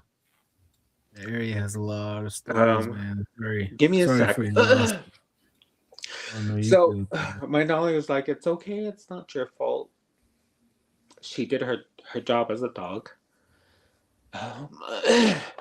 Ooh. So Dang. we called the Rangers. We called Naval Nation cops. They took a cast of the footprints. There was hair in the bushes, and they closed down the park or the lake, and they had an archaeologist come and study the area, and it turns out that there's a family that's there, and he said they're very territorial. He goes, I don't. What happened is unfortunate, but it's not out of their, ordinary behavior. He goes, there is a family. They have some little ones too. He goes, so I can see why they took your dog, did what they did with it. And the park is going to be closed for a bit. If we have any more information or if we find any more remains, he goes, I don't think we will. But it's unfortunate you lost your dog. And I advise you guys not to camp in this area again because they have good memory. I've been studying these cryptids for a while, and they remember people. And you guys are not the first ones to experience something like this. There's people who have sheep missing at their sheep camps, and it was a lot. And that was my first experience with Bigfoot. Wow. Man. Woo! It's a crazy story. Yeah, that's a really good one. I'm sorry for your loss, Maddie, man. No, I'm it's okay. Sorry for your loss, amigo. Yeah, I can tell you about dogs and Bigfoot real quick. When we were working in Archuleta Mesa, 2 weeks before I got there, one of my cousins, Pitbull, when they got back off the mountain, Ignacio from Archuleta Mesa is probably about an hour and a half, 2 hours. Mm-hmm. So when that Pitbull came off the mountain, it seen something up in the trees that spooked that Pitbull so bad. When they got home, it bolted away and never came home. And I've always wondered what made that dog run away. That it was so scared. And same place, Arch Little Mesa. My other buddy, his pit bull, he he seen something in the trees that dog was crying, whimpering, and wanted to go back to the truck. He wouldn't bark or nothing. And I always wondered what the heck would scare a dog that much for them to be that afraid. I guess you know what I mean. And Yeah, Missy was actually a canine unit dog, and she was one of the ones that they couldn't. What's the term that they use? Couldn't handle. Discipline. Yeah, It's but naughty, huh? when we got her, she was very defensive with all the kids, even the older ones, and she never bit anyone. She listened very well. I think she just didn't like how they were handling her. Uh, yeah, I actually have a story at McGaffey Lake too with um a female Bigfoot, and I say female because when she swung her body, you could see the breast swing, and when she did that, she had a little one Let's with tell us about it. Go back to the beginning. While you're here, go for it, bro. I gotta hear her. this. Go ahead. So, oh my gosh, this one, uh, my family likes to go on hikes. We do a lot of things together. We're a really small family, close knit at that, and we went to McGaffey. A lot of us never hiked Strawberry Trail. Strawberry Trail is a trail in McGaffey that leads up to the watchtower, an old watchtower. I don't know if they still use it, but when you get up there, there's like a restroom and a some type of logbook when you get up there. So one Saturday afternoon, we decide, oh, let's go have sandwiches. Let's go take the kids. Let's go hike up there. I've only been up there once, and they said okay. And I was a bigger guy. I was more heavy set than I am. I was like, I'll stay with the kids. And the when I say kids, like they're like ranging from 3 to 5, 3 to 6. And there was four of them. So it was me, their golden retriever, and I had my granddaughter who was 13. She decided to stay with me at the last minute. So we make our way up. I tell the parents, go ahead, go for it, go for it, go further. We'll be here. And then my nephew goes, I'll stay with you too. And my nephew is a design and digital media student at CNM. So he wanted to get some drone footage of the forest. He wanted to do like work on his project just because, I think it was during his midterms or something. So he had his gear, and he goes, I'm gonna take some footage. You don't mind being on? I said, no, that's fine. Just don't put the kids on there. You have to get their parents, their mom and dad's permission. So we make our way up. We see people hiking up and down. Nothing out of the ordinary. We see people riding bikes, taking our time. Kids that age are like, I'm tired. I don't want to do this. I'm like, come on, let's keep going. We make it about maybe halfway, I would say about a mile in. At that 1 mile mark, I stopped. We sat at a bench. I remember we sat at a bench, and I'm giving them like Cheez-Its, goldfish, and stuff like that. Some, Capri Sun, some water.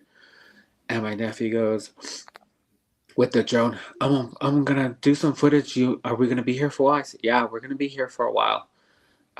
He goes, well, I'm gonna fly my drone. I'll be right here. I'm gonna go around the bend, and we could hear their parents. So I was like, yeah, go ahead. And he flies his drone up, and he comes back. And he goes, look, I'll show you on my controller that you can see the drone, and it's an expensive drone. It's not one of those. It's a very expensive one. I'll just say that. And I see the parents walking up. I see all like the forestry and everything. And all of a sudden, you see this. I would say a football size of a rock hit the drone, and then it disconnects. Oh, And I go, what was that? He goes, it was a freaking rock. And then he takes off. I'm like, wait, we have the kid. So I, started getting everyone up. And then we hear rustling behind the bench in a big old bush. And then my granddaughter goes, Grandpa, there's someone behind the bush. I'm like, where? And she points, she goes like this. She goes, he's around.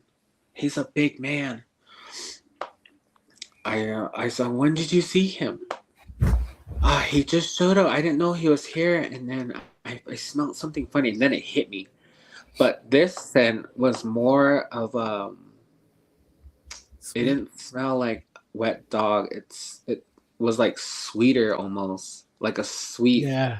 I smelled foliage. that before. It was different. So I remember, I go back and I remember I looked at the bush and you just see this huge, like, of a, not shadow, but like you see someone in the, like, standing behind this big brush or bush, whatever. And I slowly, I calmly, I was freaking out. At this point. I said, okay, let's just go back down. I said, let's go back to the campsite. I said, I left something in the car. I was lying at this point. I said, let's go back to the car. So we're slowly making our way down. And then the little ones, they start pointing behind me because I'm the last one. So I'm the booth, and my granddaughter's leading them.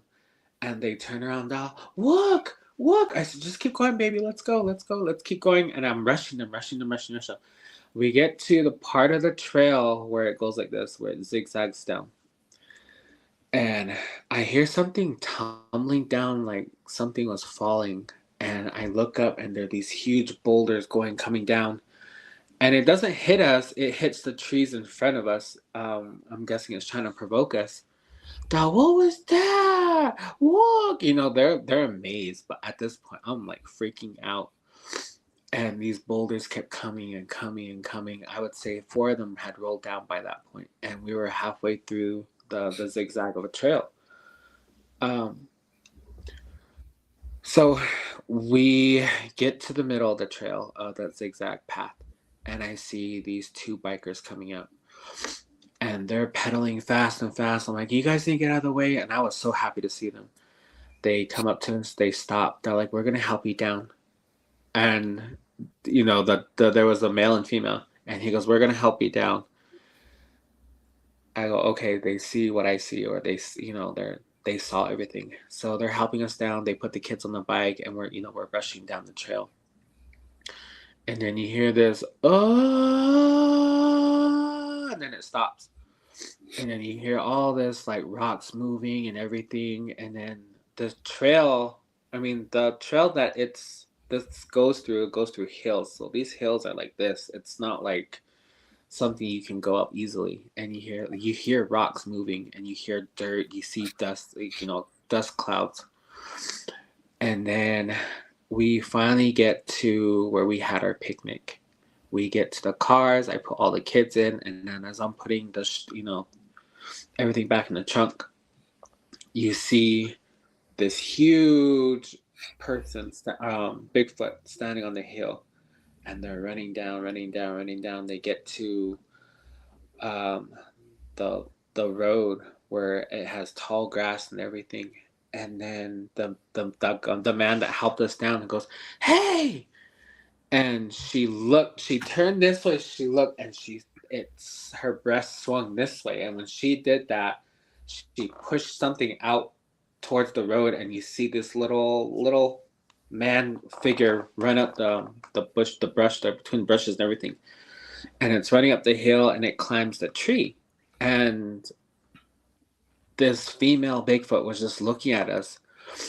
And when she saw her little one climb up into the trees on the other side of the road, she took off. She was gone within 5 steps. And we were just watching this little, I don't know if it was a child or a teen, whatever, climb down, and they disappeared.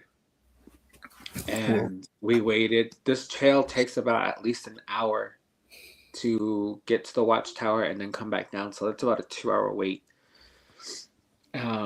They finally get down, and the parents are like, what happened? I thought you were right behind us. And then my nephew goes, you had to see the footage. And when he showed all of us, so he's flying over, and then you see the parents, and then you see something moving, something brown moving.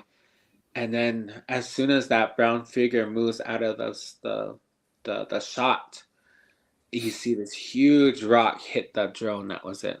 And he used that footage for his project, and we were like, oh my God. And then the guy that helped us was explaining what had happened. And they're like, you're crazy. I said, I don't know. Like, we didn't know. How are we supposed to know? Like, you guys were ahead of us, like, on the trail, and that's what happened at McGaffey. And I've never in my life I would see something like that, especially close to home, you know? And that's my other Bigfoot story. Bravo. Go ahead, Darren. Is there a way to see this footage that you guys had? Is that This something? happened like 10 years ago. I can ask. It was part of his project, so I'll see Yeah, what he. Yeah, I would really like to see that Okay. footage. And what did the bikers say? What did they say? They were ahead of you guys, right? They were behind us. They weren't ahead of us. So they were coming up the trail. And he told me, he goes, yeah, we heard something rolling down the hill, and then we heard kids and you. He goes, so we kind of like, oh, maybe they're, something's happened.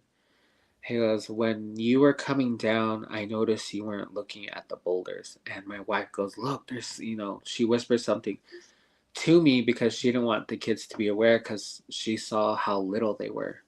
And the lady told her husband that she's seen this creature push rocks over the hill.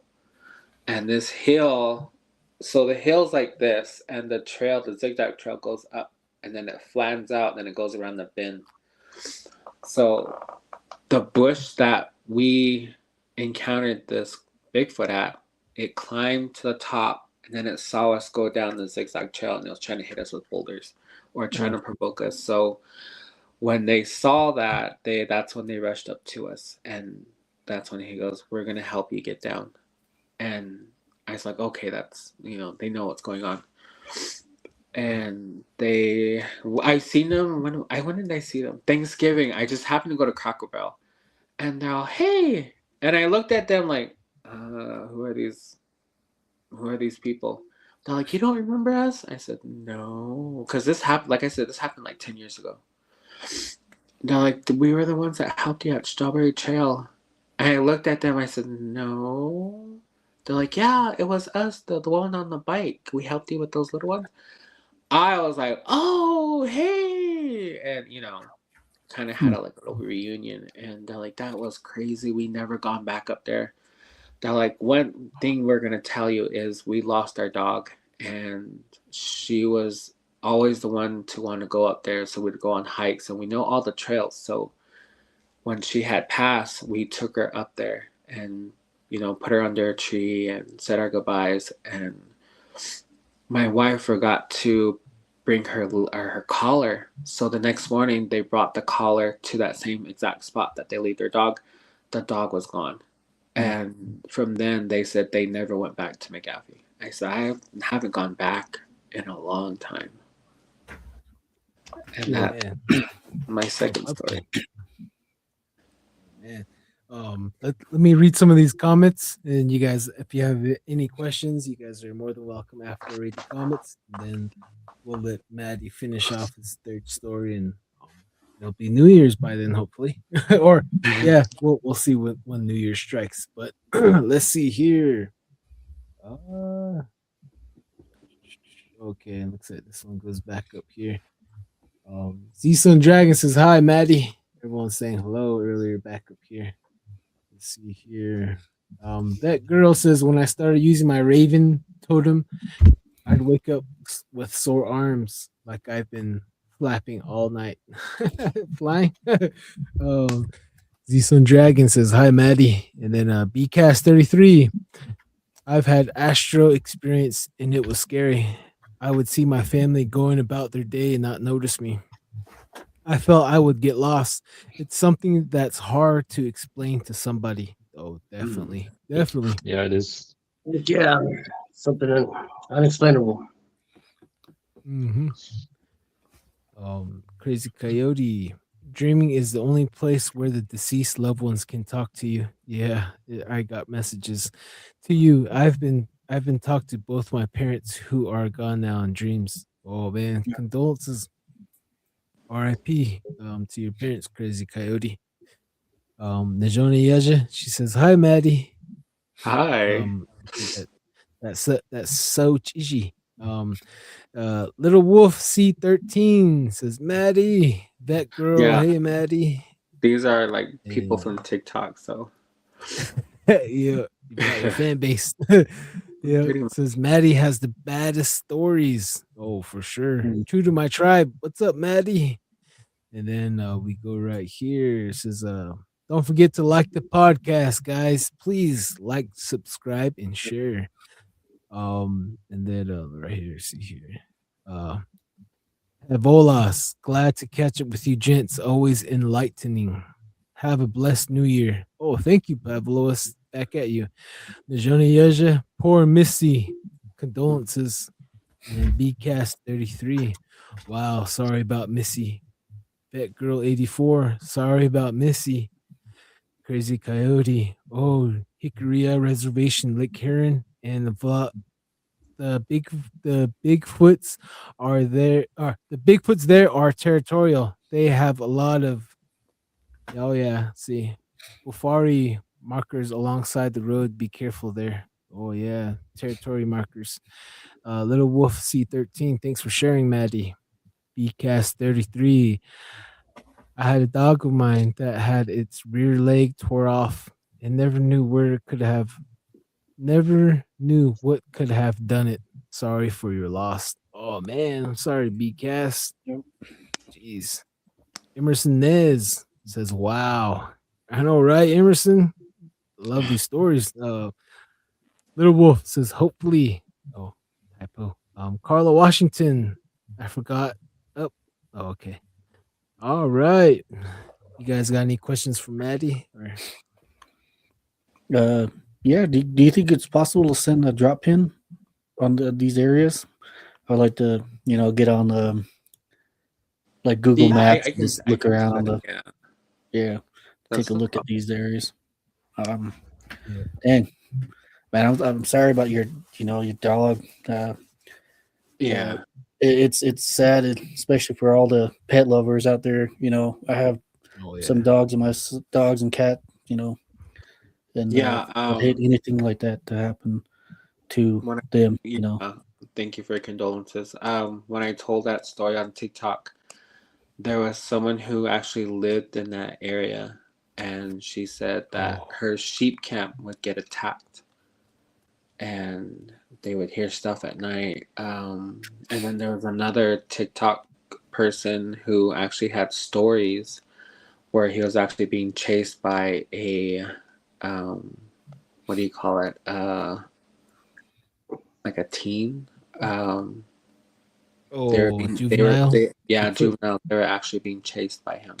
One, Oh man. and the story and the location, I believed him, and he said they were, because he was a ranger, or I forgot what he was. He was a ranger or something like that, and he was tracking them by smelling because it was a breezy day. And oh man, just the way the sounds he made when he was sniffing the air, it just sent I'm getting chills. It sent me Memories. out. Like, no freaking way. Yeah, it's a certain sound that you will notice right away, or the certain smell, like it will send your hair standing on the back of your Deep. neck. Yeah, like deep breaths on, making that caveman. Like yeah, They go, yeah. I heard some of. oh, like the grumble that they do, it just sticks with Ooh. you for life. Like it. Oh, just. The I best one never. I've heard was a roar. We're hunting in the Chuscas, and Yeah. it sounded like a giant lion in the forest. It made all the coyotes shut up, and man, it was the most amazing thing I ever heard. Um, but hey Maddie, share us your third story, and we'll close out the night. I wasn't actually prepared to tell a third story. Let's Oh, see. since we got the hat man on the banner, you can. I think it's more fitting on your cornfield Jeepers Creeps. Oh, I would love to hear the Children of the Corn too. It's like, oh man, but if you don't mind. I don't mind, but I was gonna say that for the podcast that you Oh, were okay, all right, Yeah, that's you- cool. that's like that's good an story. actual it's an actual series, and I've actually had a recent one happen in Ayambato. So Yeah. Oh my gosh. gosh. I don't know if it was an SW. I don't know if you are familiar with TikTok lingo, but shapeshifter. It You can say it included here. It's okay. yeah, so there's a series that I wanted to do on the podcast. And I'm kind of savoring it, but I will tell the story of wood hauling that happened on the summit in Winter Rock, Fort Defiance. Somewhere. They call it the summit. I don't know. I'm not familiar with Arizona. I'm not from Arizona. I'm from Mexico. So, wood hauling. Who doesn't do wood hauling in the winter on the reservation? The one time I go, and this is the first and last time I'll ever go, we, go up there with a Chevy pickup. We'll load up some wood, chop wood during the day, have our bologna sandwiches. Nothing out of the ordinary. This particular location on the summit goes in at least 20 miles. And that's just how deep we were in. It's all dirt road. It's not paved. There's like people picking piñons. When we went, it was maybe August, early September, and there were already people picking piñons. And nothing out of the ordinary. I was just dreading it because of all the work. I'm more of a cook and bake type of person. I can chop wood, don't get me wrong, but I hate wood hauling. I always hated it and didn't get anything from going wood hauling. We did about 3 loads and we started late. We started about 11. Excuse me. And for those who do wood hauling, that's kind of late. You start early morning at the crack of dawn. So we started at 11. We got there late. We did about 3 loads in about 5 hours. By this time, it's about 5:30, and the sun's already setting. And they're like, "Let's go for a load." And we stop at the gas station. I get like a big gulp as a 7 to 11, and we go back up to the summit. And it was getting dark. I said, "Are you sure you guys want to, load up another truck?" They're like, "Yeah, we already cut up everything. You remember, right?" I was like, "Yeah, but those are like huge." Like, we're having this conversation as we're going to the location, and they're like, let's go cut up some more, and then we'll load the truck. So I go to the location. We all walk to that location where we left a pile of trunks that we need to cut up. So they're cutting everything. They're like, "Okay, Maddie, we're gonna go." These are my cousins, and my uncle put them in charge. So it was just me, my cousin Ronnie, and Emerson, but we call him M. So Emmy and me and Ralphie, we all walked to this area. There's only 3 of us, and they're like, "We're gonna go to the truck to fill our chainsaws." And I see the gas in front of me. I just said, "Okay, maybe they have another one." And I'm loading all the wood in my hand and everything. I hear the truck start. I was like, "No!" I dropped everything. I said, "There's no way they're leaving me." I took off. It was like maybe a 5-minute walk from where they were at. I took off and I see them leaving. They're laughing, "Run, Maddie, run!" I was like, "Okay, they want to play this game." So I continued to run until I couldn't see them, and then I hid. I hid under a bunch of trees, the pine trees. I put all like the bristles, the piñons. I was basically covered in dirt. And then I was like just laying there waiting, and it was quiet, and it was getting. I mean, the forest was already like blue, like a gray blue color, and there was no like you could see the sunset through the trees. And I'm waiting. I'm like, where the hell are they at? And then you hear this, And then it stops. I'm like, what is that? I thought it was sheep. And then you hear tick, tick, tick, tick, tick, tick, and then it takes off, and then you hear them coming back in the truck. Slowly, it gets louder and louder and louder, and then they drive by. Maddie, we're just kidding. Come out. I was like, no, they want to play this game. We're going to play a game. So they drive by the tree that I was hiding under. And I hear them get out the truck. I hear them calling my name. And then you hear like this galloping through the forest. I couldn't figure out where it was coming from. I couldn't see it. I couldn't smell it. Like I said, I'm not from this area. So I get out from under the tree I was hiding. I brush off everything off, make sure there's no spiders and everything, and I start walking down the dirt road towards to where we had the wood. And you can hear them calling. I was like, oh, I'm just gonna wait here. Like they want to play a game, they're gonna play a game. You hear them, Maddie, come back, we're just kidding. Quit messing around. Like you could hear them. And for some reason I got this itch to hide. Like something kept telling me, you better hide, just hide. Hide one more time, come on. I mean, it was like the angel and devil like were telling me, you better hide. Oh no, just stay here. Like it was that kind of an argument within my mind. So I decided to hide under the pickup. And immediately after I laid down and kind of like got underneath the truck, you see these two hooves come out of nowhere. And these hooves were round. I thought it was cows. And I looked around, I was like, where are the other two hooves? And then here, it goes from the passenger door, it's trying to open it, and then you hear it goes to the driver's side. You see it, the truck moving because it's trying to open the truck. And then you hear the tailgate, it goes to the tailgate, and it tries to open the tailgate down. And it opened it, and then it let go. And M was like, hey, he's at the truck. I'm like, shit. I didn't want to move. And when I saw these two hooves just running around the truck, it ran around the truck a couple of times and then it left. And then they got to my other cousin got to the truck. Matt. And he's talking in normal tone. And I whisper, I'm like, what? He goes, why the hell are you under the truck? I'm like, shh. I said, come here. I said, get down.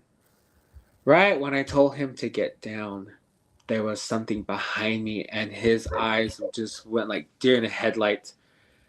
And he goes, and I for some reason I looked this way, and it was this creature was kneeled down like this, and it was waiting for M to come back. So, my cousin comes under the truck with me. We're both laying underneath the truck, and then you hear it get in the bed of the truck. This truck had a lining, so if for one of the dogs were to get in or any type of livestock with hooves, it would slip. So it jumped in and it slipped and it hit the bed of the truck and it moved the truck so bad. M goes, what the hell are you guys doing at the truck? And he's running and running. And this thing jumps off, and you hear doo-doo in the dirt and cloud, a little bit of cloud dust. I just happened to look straight because the passenger doors on this side, driver doors on this side. The front of the truck, the engine is right here, and we're like right in the middle. And I just happened to look up, and there's another pair of hooves. This one was big, like it was massive, like the hooves were huge. And my cousin Em was coming up, and they took off. We don't know where they went, and we were scared to come out because we don't know if it was a trap or like should we come out and they're gonna take us. And at this point, because we were both scared, and then my cousin goes, "Go first." I'm like, "Why me?" And so we're having this argument, and then Em goes, "Hey, what are you guys doing under the truck? We need to go." It's almost New Year's. Well, Happy New Year's, you guys. Yeah, Happy New Year's. Happy New Man. Year's. Yeah, Happy man. Year's. So he goes, "What are you guys doing in the truck?" I said, "Shut the hell up." He goes, "Get inside." And when he was telling us to get inside, he was trying to hurry us up out of there because he had experienced another one. And when we got in the truck, he goes, "There's some type of goat person." Happy New Year's, you guys. There's something at the truck. There was something at the woods. It had like this weird of a satchel on the side. It had like some type of wooden instrument in its hands. He goes, and I tried calling you guys, and I stopped, and that's when I saw it. He goes, and it was chasing me to the truck, and then I saw you guys under the truck, and he was like livid. He was like, his tone of voice was just energetic, like he was livid. We took off, and when we turned on the headlights, there was 3 of them in front of the truck. There was one big one in the middle. There was the 2 smaller ones on the side, and then my cousin M flipped the bitch, and we took off, and there was just a cloud of dust. And because it was dark already, the brake lights kind of illuminated this cloud of dust, and you just see them running through it, trying to catch us. They ran after us for about 15 minutes, and this, like I said, it was all dirt roads, so it was like jagged, it had potholes. We ran each and everything. Their chainsaws came out of the truck. Like, we just left, and we got back to their house, and their dad just started laughing. He goes, "You guys saw them, huh?" And we all looked at each other like, "What the hell is he talking about?" He goes, "Now you know why not to go so late." And we looked at him. He goes, "You saw them, huh? You saw Goatman." And that was my first experience with Goatman. He goes, "There's a reason why your chain, your nollies tell you don't be outside after this time. Stay inside. You have no business looking outside. Get inside. So that's your own fault for leaving at 11 when I told you guys to leave at 5 in the morning." So that was always... I'm step outside my house right now, so I'm gonna log off and see what's going on. All right, guys. All right, All man. right, brother. Thank you for coming. Love you guys. Have a good night. You too. So, Oh man, Goat Man. Yeah. Yeah, Oh, I think this man. might be an area we may need to look at. Go to Send us too. a pin. Yeah. Check it out ourselves. so when he told us that, he's like, "Yeah, they're there." He goes, "There's actually a witch on that summit." What else? He said there's been some Bigfoot sightings. He goes, it's scary up there. He goes, that, and then you guys know why I told you guys to leave early. You guys learned something. And he just laughed. He's like, "I've seen it. I've had my drinking days. We actually saw it in the flames. It came out of the flames and it attacked us, and we never went drinking up there." He goes, and then we let we let our group know. Word got out throughout the high school, and they stopped going to that party spot. So he goes, "Yep, they're there," and I'm glad you guys witnessed that. So now you know why I tell you, get your ass inside. What the hell are you guys laughing out here for? You know? So that's my Goatman story. Go. Yeah. It's a hell of a story to close out the night. Hey Lee, what's your thoughts on the Goatman? Have you heard anything passed down to you about the Goatman? I was actually hoping maybe my girlfriend would come home and tell her story that her dad told her. But there has been a few stories here in Gallup about it. Downtown Gallup. The 2 things about the stories I've heard was that he carries a bell with him. You can hear him walking around Gallup, like shaking a bell or something. Is that what that is? Because I'm sorry, I live near downtown, and we always hear it's either the train horn or a bell.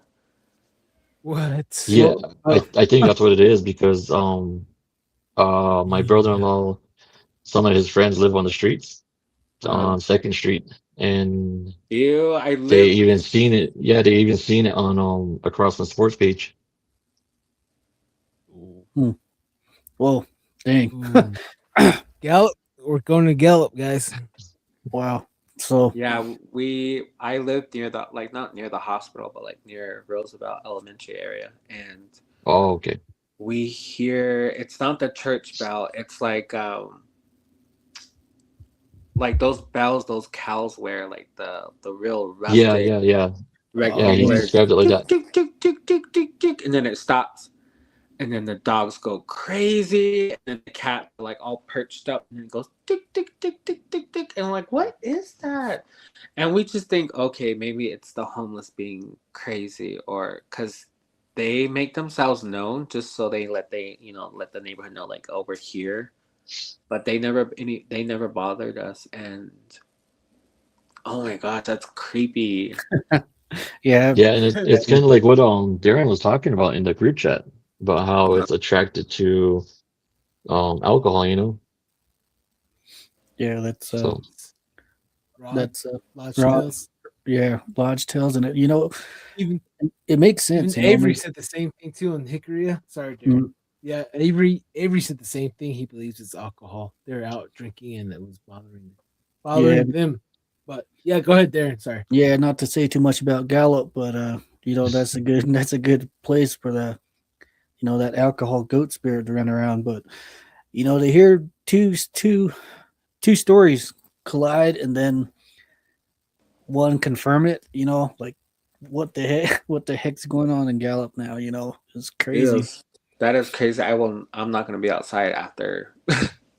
Right? Because we hear the bell and we always think, oh, maybe it's one of those crazy, like one of those kids, or like, ooh, gross. I cannot believe that's what it is. Yeah, well, it's a good thing I live on the east side of Gallup, so there's a goat man that runs around. I'm kind of curious more about this now. All these stories are colliding. They're coming together. The more we talk about it, the people are kind of coming out of the woodworks and chatting more about it. It makes me wonder what stories do the homeless have? Oh yeah. Yeah. I So think they see it all. There was I'm in the medical field, and we have to see them. We can't deny them. Even though they don't have a chart, we still have to see them. So there was one that was telling us about the sports complex, like those hills with the trees and stuff. He goes, the party spot that there's this one guy that stays there and he's not human. And the provider and I were looking at him like, okay, like that's just right down the street from where we're at. He goes, yeah, we just leave him alone. He brings women. We never see them again. He goes, and there's always like underwear. Like we don't know what happens to them. He goes, and when I'm sitting there like, yeah, whatever. Like let's just get him out of here. And I used to walk those hills, and it's just like, no, no, hell no. And after he told me that, I got curious, and it used to be a cross country trail for the high school, one of the high schools. So they just recently had a race. I'm like, okay, it's all paved out, it's all flagged off. I'm just gonna walk it, and I got to top of the hill behind the apartments. And you could see the apartment complex. It's not far.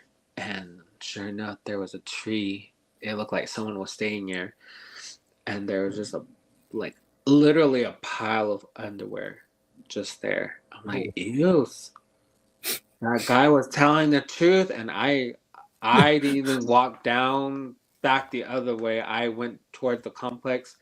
I told my sister, can you pick me up? I am too, I lied. I said, I'm too tired.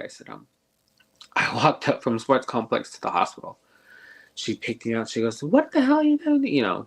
She got after me. I said, oh, yeah, I just didn't want to walk down. And Ooh, no. Yeah. Yeah, Yeah. I'm sure they see stuff. Yep.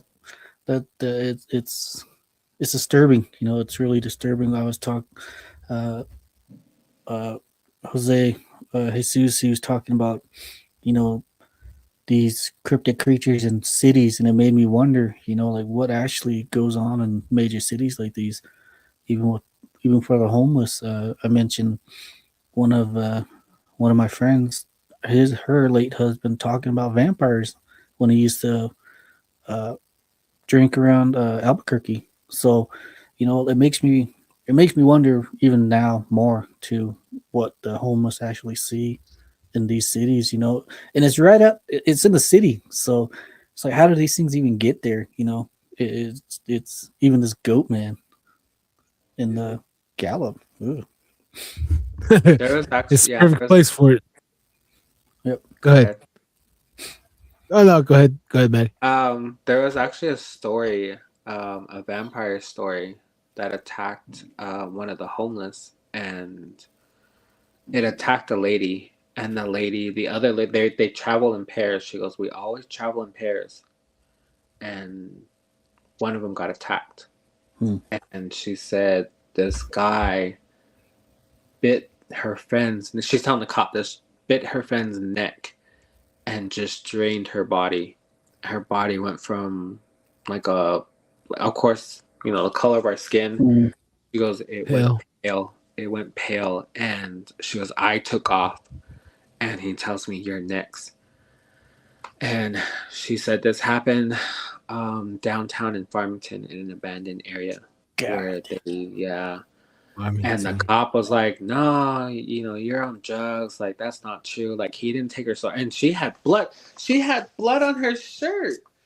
And she's wearing a white shirt. She had, I want to say a Pikachu or some type of Pokemon. And there's someone who advocates for native rights in that area. And he's filming her, talking to her. He goes, that's crazy. He goes, is that your blood on your shirt? Because he saw it too. And she looked down. She goes, no, that's my friend's blood. I tried telling the like she's looked like she's still crying, freaking out. And this happened this past summer. And I was Wasn't like, that no. on TikTok? I seen that on TikTok It's a on couple weeks TikTok, ago. and Yeah, it's so trippy. Yeah. Wow. Man, there's a lot of crazy things going on Yeah. in Farmington. Let's catch up with the comments, guys, and then we'll close out because I'm tired. But first, you know, send that TikTok, put it on the. I would like to see it. I would like to see that. Okay. Yeah, I'll look for it and I'll send it to you, Darren. Oh man, that's freaking damn. Farmington just gets weirder and weirder now. Freaking vampires. Now. February, we're coming Farmington, and maybe Gallup next. We gotta check out the Goat Man, see if we can Sorry to call ask, his but- his daga. No. BCAS asked you a question. He said, sorry to ask, but was there any blood around the dog? He says, when my dog was killed, there was no blood. The body was left at our doorstep. The rear leg was gone. Yeah. Sasquatch, they drain blood. Actually, there was no blood. It was just like the limbs like were torn clean off. Like you saw like the socket. Oof. You saw the socket pulled off clean. Oh man. But there was no blood. There was no like recollection of how it was torn. We just found bits of it here and there. Yeah. Just pulled off basically. A lot of strength. Najoni Yaja says, yeah, go Chiji lips, stay up. Yeah, go Chiji lips, stay up. She says, BCAS.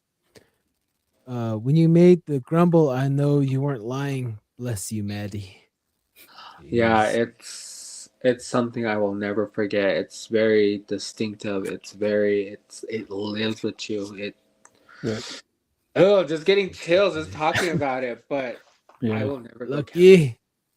We'll go where you went for sure. K native guy up here. There's stories of animals having their blood drained. Yep, after Bigfoot sightings. Yep, legends of natives long ago with blood drains. Yep, and we got a lot of witnesses that seen them how they drain their blood too. It's pretty crazy. Carla Washington 3069. Happy New Year's, everybody. Be safe Yep. out there. Happy New Likewise, Year's. Carla. Be safe. Z Sun Dragon, thanks for the stories. Shares, Maddie. Oh, you're welcome. I have Um, plenty more. I have Oh, a lot. I have Yeah, I really can't wait now. It's yeah, it's he has interesting. good Right? ones. Yeah. Yeah, and then Just wait until you hear my Emerson corn Nez. stories. Yeah. Yeah, I will- Yeah, that Don, one. I will That not was my eat favorite steamed ones. corn. I will not eat anything with corn. It just brings that certain smell. Like I said, it lives with you. And not even canned corn. I can't. no. That's just these No stories corn are at all, really, huh? yeah.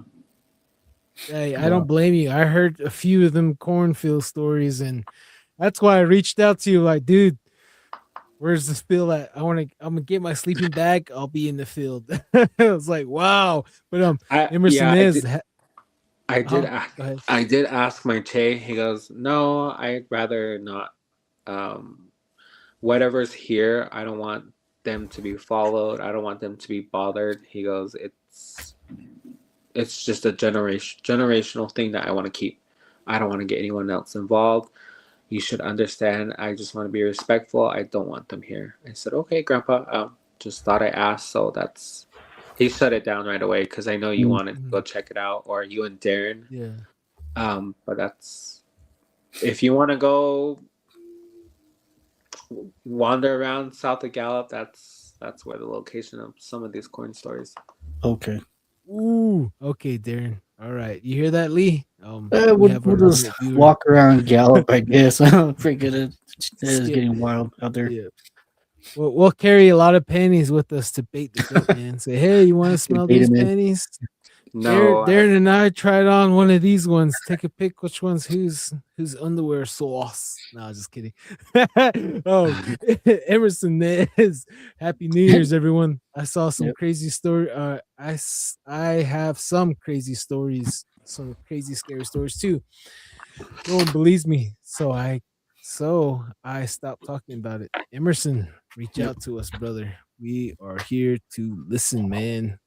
Owl Woman, hey, from Canada. Happy New Year's. Happy New Year's. Najona Yeja, Happy New Year's, brothers. Right back at you, Yep. sister. Happy New Year's. Little Wolf, Happy New Year's. EB2, Little Wolf.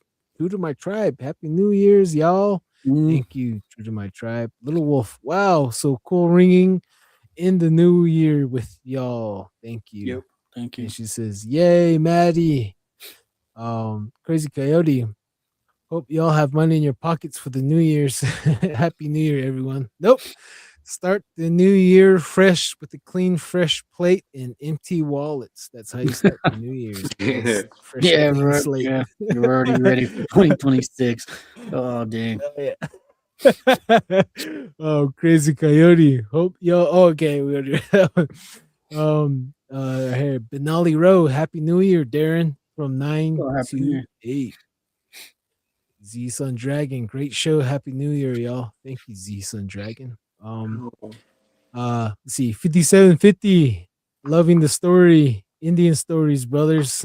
Loving the scary Indian stories, brothers. He says, thank you. We love it too, man. That's why we got Maddie, we got everyone here.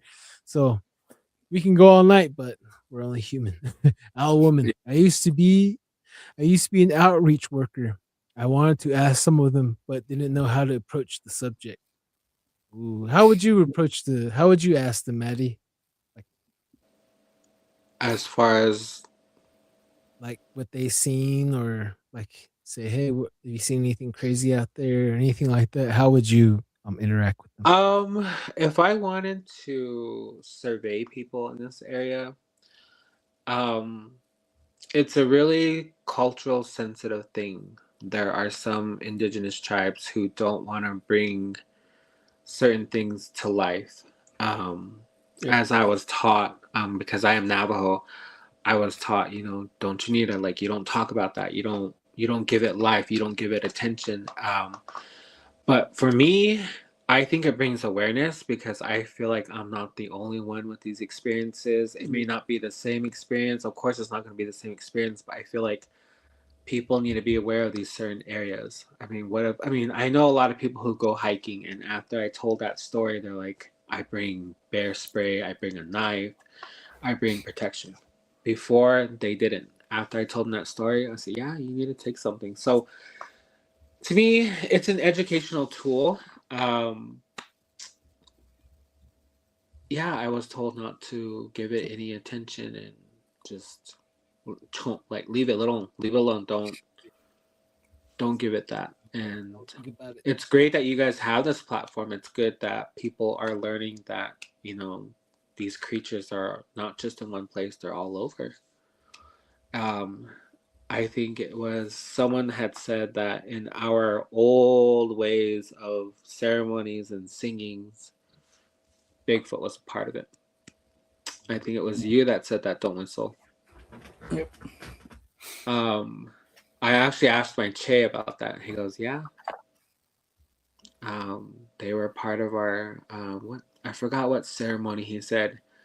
He goes, but it was a 7-day ceremony, and they would bring down these logs. And he goes, my great grandpa used to tell me the story. He goes, they would bring down these huge logs, make a hogan for everyone to fit in, and they would, they would just sit there. They wouldn't say anything. But yeah, they were part of our they're part of our creation stories. He goes, why do you think these White Mountain Apache people, when they go into the forest, they offer some type of food or fruit before they go in the forest? They pray, and when they leave the forest, that offering is gone. It's always gone. He goes, whether it be them taking it or the animals, it's always an offering to the forest. It's there to tell whoever's watching them, like, I come in peace. I'm not here to bother you. I'm just coming in peace. And that's what that is. He goes, so he goes, I've always believed it. Whether there was proof or not, he goes, I believe it. So when you want to ask questions, it's more like, do you experience anything out here when you're alone? Or would it be okay if you brought this to light? Try to be mindful but sensitive about it. And if they're like, no, like at the very standoffish, it's best just to leave it alone. So it's people in this area are very standoffish when it comes to stuff like that. So it's really hard to get people to talk. And that's why I tell my stories. That's why I share what I know. And if I'm corrected, I take it with a grain of salt. I take a back step and I relearn, the correct way, I guess you could say. Nice. That I see it like that too. I see these stories that were, these people that are coming on. I take their stories as warnings. It's a, I had to say about a tale of terror. The reason why your grandparents told you not to go in there. And then sure enough, you went over there and now you had an encounter with these creatures. So these stories that we're gathering, it's stories of warning. I consider all of them stories of warning. Even spiritual warning. Don't do that, or this is going to happen. You hear it all the time with these Ouija board stories. Don't use the Ouija board. Then you go ahead and use it now. Now someone's freaking possessed and stuff like that. So these stories are stories. Yeah, it's stories of warning. So nice that it's nice to hear someone else say it like that. Because that's basically, that's how I see it, and that's what it is. So it's good. It's good to it's good to have you on, Maddie. And I can't wait. I can't wait for to hear you on the on your episode. I'm pretty sure you're gonna take the episode away and have a couple. We're gonna have to plan a part 3 already. Like Lee's gonna be coming on the third time, maybe 4th time. With the amount of stories that I've shared or started telling, I started in May and I finished all my stories in October. So I was telling a story every week. So that's just Mm. how many stories I have, and I don't think it's just going to be a one episode. Yeah, But that's good. the stories I do want to tell, it's actually a series of events that happen in a cornfield, and that's why Dawn is so livid about corn, corn, corn. Like I yeah, it's something I'm saving for that Nice. last. Yeah, Nice. Heck yeah. And thank you for that. That means quite a bit. It means quite a lot to save your stories for the podcast and with us. yeah, And I'm pretty You've been sure sharing it. everybody else can't wait to hear them. Yep. yeah. So Um, I mean, I guess they were that good that Dawn was like, "Tell them." I'm like, "No, I'm gonna save it for the podcast." So you're welcome. oh Yep. Thank you. yeah, yeah. I was telling Darren, I was like, dude, we have this guy on TikTok. You gotta hear. So this is one of it.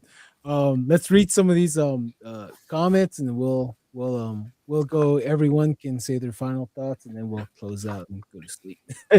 um, Owl Woman, I used to be okay. All right, I already read that one. Let's see here. All right, sitting outside watching all the fireworks. Oh, make a wish. No, just kidding. Enjoy the fireworks, Emerson. There's a coyote. Bigfoot needs the blood for salt and iron in wintertime. Wes Anderson, Max Brooks, Sasquatch Chronicles. Oh, interesting. Definitely. Oh, let's see here. Wishing you the best year. Wishing you the best year coming. Can't wait for episode 2 with Maddie. Likewise, BS. Yeah, I can't wait to tell you guys. Oh man, Owl Woman. It's right in the city, anyways. All this the outreach center. BCast 33. I still have questions for Lee and Maddie for the next pods. Oh yeah. Keep an eye out. Friend me on Facebook, and you'll see every week we have different guests. So you'll see if Maddie and Lee comes back. Then be ready at the hip with the questions. Little Wolf C13. Maddie's cornfield stories are the Yeah, creepiest. They Little really Wolf. are. Little Wolf has heard them all. Oh man, Nice. lucky. Yeah, we gotta go to that cornfield. No, just kidding. But Lee, do you have any final thoughts you would like to say for the listeners out there? I guess the best thing you can do is just have an open mind. Have an open mind to everything, not just in this reality, but every other reality that there is. You never know what's out there. You never know what's behind closed doors and what bumps in the night, pretty much. Just best to keep your mind open. Right. Yep. Oh, Especially Maddie. Goat Man. Freaking makes me hate even Gallup even more now. Don't want to. First was your ex, now Goat Man. Yeah, Just guys. kidding. Goat Maybe your Man. ex is the Goat Man. I was just Goat Woman. Like I said, Darren, we gotta get a lot of underwears, and we'll just leave it hanging out our pants, and we'll wander Nope. around the heels and say, "Goat Man, sniff these fresh ones." Yeah, catch I me will never. first. Okay, You'll we're probably having think too you're much playing fun flag here. It's football getting with them late. done. Oh, there, yeah. Oh man, I Yep. have a bad picture. Maddie, do you have any final thoughts, and you want to say anything for the viewers out there you would like to say? I have quite a few things to say. Thank you all again. I have a lot of stories. Like I said, Little Wolf has pretty much heard, I think, all of them. They're more of an educational. I know they come off creepy, and like Lee said, take it with a grain of salt, meaning have an open mind and heart, respect what you encounter, don't try to provoke it, see with your heart. And although you're scared, it's best to just leave it alone. Like, they're not bothering you. I mean, if they are bothering you, just pray. A lot of tribes have different taboos, and just go by what your elders tell you. I mean, they're telling you for a reason. They're telling you to do this. I like to learn the hard way, as you can tell. Oh, yeah. What Res kid doesn't listen to their elders until it's Right. like too late. But overall, just have respect for whatever you do. You don't know what you're going to encounter, and when you do, just pray. Nice. Awesome. Well said, Maddie. Well said, Mr. Lee. All right, Darren, you have any final thoughts? And Well, you want to it's say? New Year's, and there's a lot of sure, there's gonna be a lot of partying, a lot of drinking, and a whole bunch of other debauchery that happens during the New Year's. Saying that, don't drink and drive. Find someone to help you get home safe. Get an Uber. There's tons of different ways to get home safe. And spread the word. Spread the word. Not on our path, just not on our podcast, but just what I said right there. Who knows? You might have saved a life. Save someone from getting seriously hurt or financially hurt. DUIs are really expensive nowadays. So yeah, Happy New Year's. Thank you for being with us for this podcast and taking time out and listening to us. Means a lot. A lot of stuff's been happening this whole last year, and a lot of stuff's going to happen this year. And thank you. And like, share, and subscribe to the podcast. And thank you for all the people that joined us last year. Met a lot of very interesting people, and it's good to talk about stuff like this because it happens. It's a world that we live in. It's a hidden world, but it's a world that people don't like to talk about. So thank you for everybody who's listening, everybody who came on the podcast, and everybody next year. Thank you again. Thank you. And yeah, it's been a good year for this podcast, and another good year to come up. Thank you guys. Thank you guys for everything. Oh yeah. Darren just said everything I was gonna say. Thank you, Darren. And save my breath. No, just kidding. Let's read some of these last comments right here for the viewers. Owl Woman 13, she says, LOL. Probably about the panty situation. Little Wolf C13, I love Maddie's stories. I have heard them, and I will gladly hear them again. I'm on live. Hold on. And then Tiny C6334 at Maddie. Hello. Batgirl 84. Heart, star. Thank you. Crazy Cody. Remember, power doesn't come to a person and wear it like a shirt. It comes from believing. I yourself from within. Remember that. Hey, that's good words. That's right there. good advice, Out yeah. tonight. Yep. Thank you, Lee. Thank you, Maddie, Darren. Thank you guys for your time. It's very valuable and it's not wasted here on United Public Radio Network. We like to say good night and Happy New Year to everyone out there on Roku TV, UFO and Paranormal Radio Network, and whoever's listening in the 160 countries out there. So you guys have a great night and thank you again. All right, guys. Oh, hey, someone commented corn. We'll top off. Yeah, that's a TikTok joke. They always send the corn emojis, so or the corn gifts. I'm like, hey. guys, stop. That's oh funny. Man, it's fitting. No, just kidding. Yeah. Well, all right, guys. I'm gonna close out right now and tell you guys thank you for tuning into Don't Whistle at Night. We have been broadcasting live here on the United Public Radio Network, 107.7 FM in New Orleans. Yep. You guys have a great night and be safe out there. See ya.